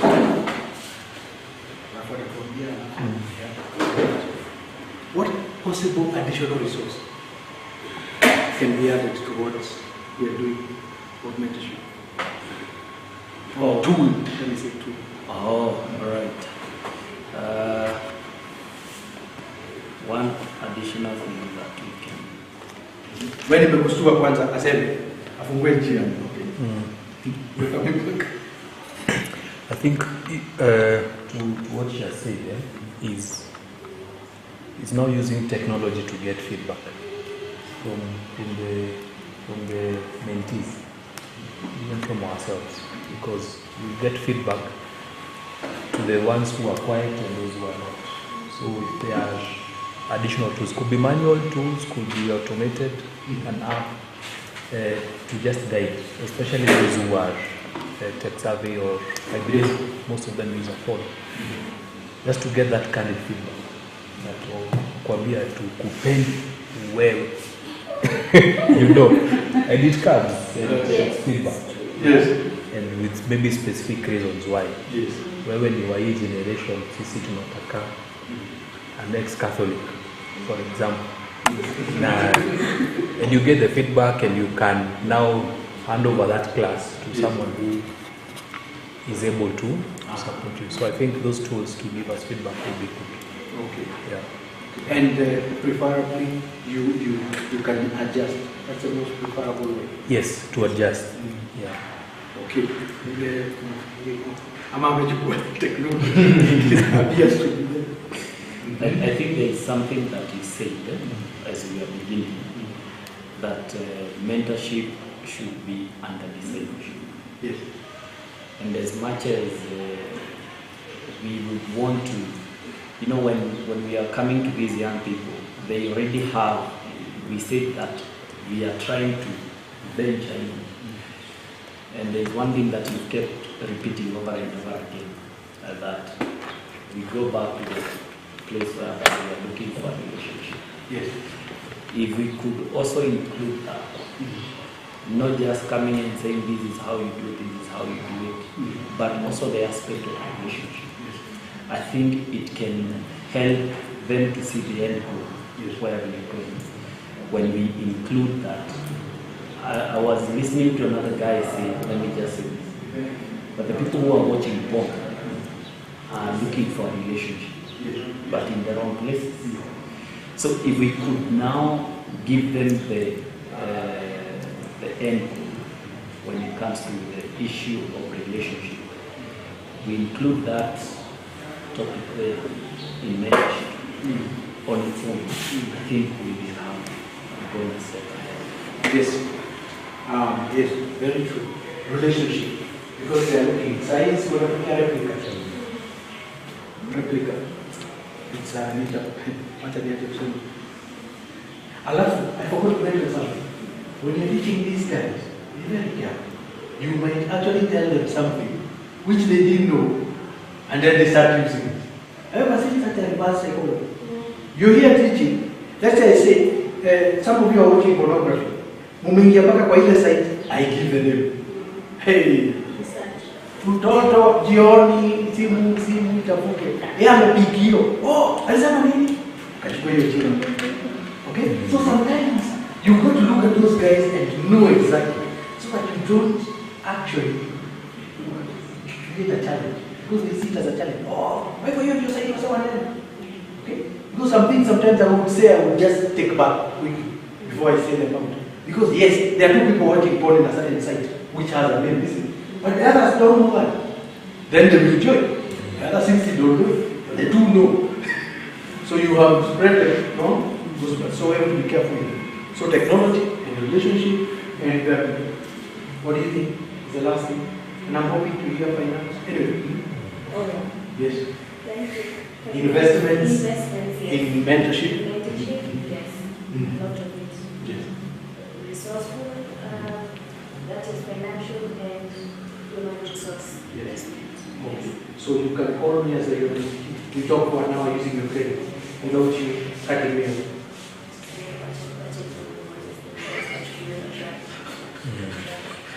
You see what's happening? Because as a mentor, unapofika tu unatoa tu. Sawa. No. You might be required to invest some time. Talking to a person for 1 hour, you may find it uncomfortable. Just don't show it that you are comfortable in it. Okay? Because sometimes even when you're meeting, kuna watu wengine hapa wa the elites akona issue atapata kwambia wewe ndio tunataka the best one Kikuyu. Akae hapo na John ameenda hapo, bill ni 1,500 na nijali. Mimi nakuja and as the senior I have to food. So you can be wise and pick a neutral place. We say your restaurant. Tulisema right, nani alisema right? Amen. Don't beat your deep pizza. Very dangerous to do pizza. Kwa hivyo nje. Okay? Unless you have a therapy fund. But it is very hard to do accountability It's better here. There are enough resources here. Everybody saw your car. You came to your empty. Who go in? Try to avoid that. So the resources. So Rara, can I finish with you by asking what additional resources are you going to provide this team except for the trip and the retreat?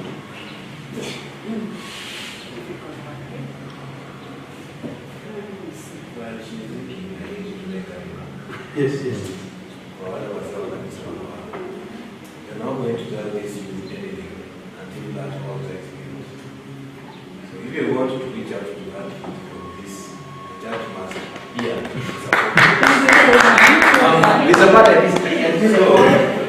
There's an issue here. I had somewhere about the youth on an effort to make their hall more, they have an ambition, they have set for themselves. So wale wasao kanisa wako kama tunataka vijana watusikilize, tutaenda tuweke bidii huko. Yes. It is priority because I did not hear it anywhere.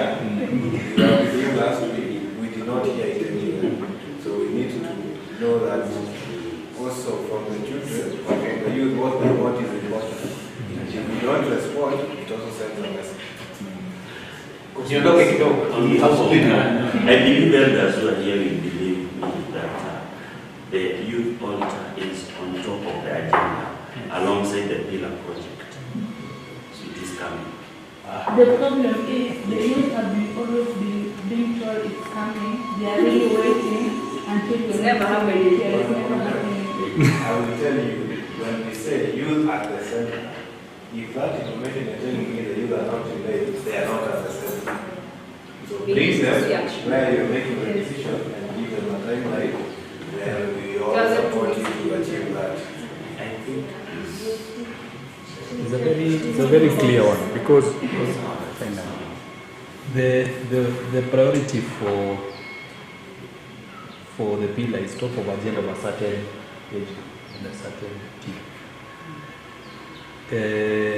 Youth, their top agenda and everyone has his own, but this one is a promise and there is funds into it. Fine, tunasema tulichanga pesa yetu ya altar iko hapa. Kama hii kutosha tuambiwe, kama ilitosha tuambiwe. And just as Jack said, it's so difficult to continue or start anything different kama hiyo haijaanza.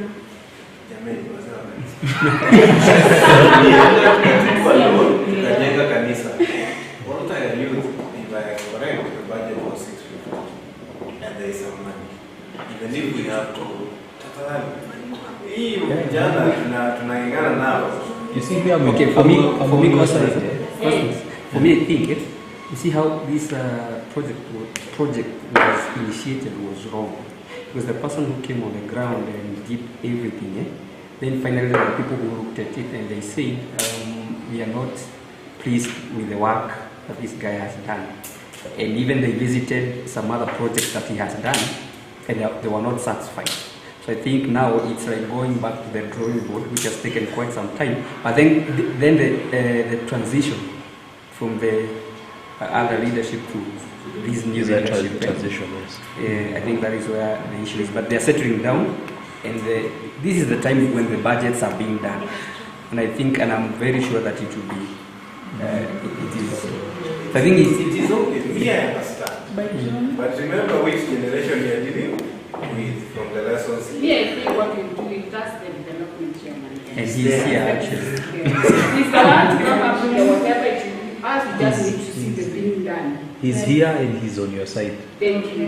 Yeah.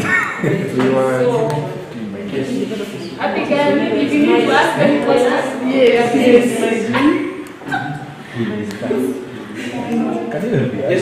Yes, but house cleaning. I'm sorry about that, but it's okay. Oh, house cleaning. Anyway, no, mine is not house cleaning. Mine is focused around, like we have done this training here. We have the info. But then, when we go back then to the key stakeholders, all of us are key stakeholders. But I call the people who run a number of other agendas the key stakeholders. they don't have the kind of understanding. How do we make this continuous, permanent in a sense? Not necessarily because we are the ones to do it progressively. How is it that it is owned so much by the church, the elders, the reverend at hand? You understand the bureaucracy of mainstream churches. That sometimes with the leadership, as it changes, what was on the ground, all forgotten, the next person comes with another agenda, another idea for the youth. I don't know who is being challenged, but I'm just throwing this as in the spark. Okay, I get what you're saying, and I think that's part of house cleaning. And we talked about confidentiality in mentorship. Why do you need confidentiality anyway? So, part of house cleaning. And the beauty of it is an interesting thing. We also talked about what to avoid. We talked about this thing. The thing to avoid, you are saying, the first battle you will fight is homeostasis. You have been enlightened, you have shared, you have seen some things. Not everyone has seen these things. But the beauty of it is that to Meskia development, Chairman have part. So there is, hapa sioni homeostasis. Evangelist Akwaba, Amanda, Sam, Elder. Are you seeing? And you are going before. Yes. Are you seeing that? Yes. So are you seeing that? We're in good hands. We're in good hands. I don't see how homeostasis is going to attack with those who are here. They are going to ensure that. And I think they are committed. So I think those concerns are there. Sasa ni sisi kuchapa kazi kwa ground. I like your if they are fighting for an that's they are alive. Yes, they are not. The worst thing that can happen in a church is indifference. When we have reached here, this is death. And so since they are asking for the altar, this one is a new one on our you are the teachers. For me, I look at it because at the end of the day, when we talk about the state of worship, that person needs to be told that there is the part you have to do for yourself. You have to go before the Lord. So which better place rather than where you worship? So that experience we need to ensure that it exists because most of the problems we have to bring them to the cross of Christ. Okay. And it's not just by saying it, but doing it. Apart from mentorship is that it must go hand in hand with also prayer. I think we are wonderful. As far as I don't think we are in this zone. There is some light, there's a heart. So we are sure they have heard. And that mentorship will start. We will continue. It didn't start. What did we say initially? Whether we mentor or not, there is another kingdom doing its job every single day. So we must get it. So I'd like to give thanks to all of you for participating, and also welcoming me to share with you ideas on the particular issue of mentorship. And I'm glad to share with you. One part I did not mention, I come from the board. I think I remember things where I'm from.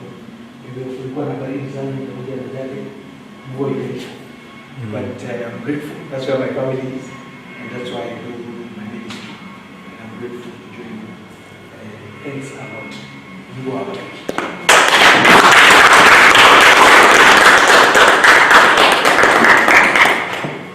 Okay, thank you so much.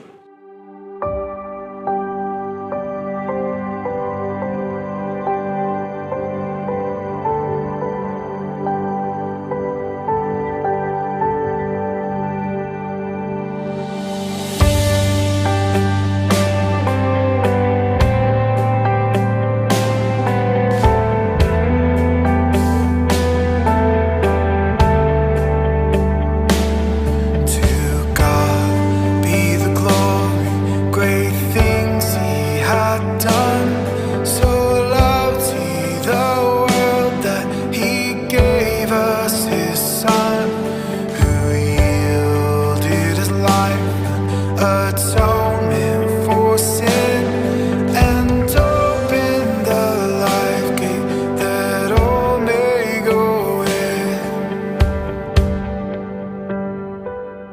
Praise the Lord, let the earth hear His voice. Praise the Lord, let the people rejoice. Oh, come to the Father through Jesus the Son, and give Him the glory, great things He had done.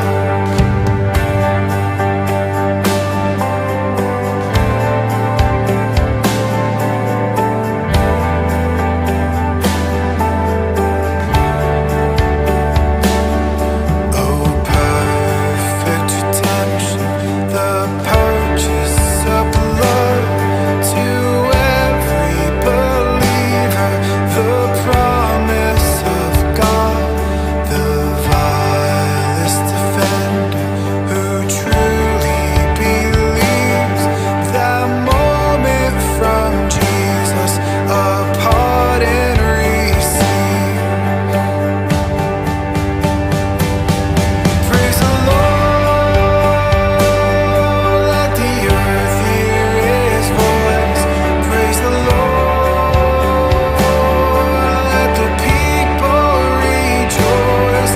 Oh, come to the Father through Jesus the Son, and give Him the glory, great things He had done. To God be the glory, great things He had done. So loved He the world that He gave us His Son, who yielded His life in atonement for sin, and opened the life gate that all may go in.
done. So loved he the world that he gave us his son, who yielded his life in atonement for sin.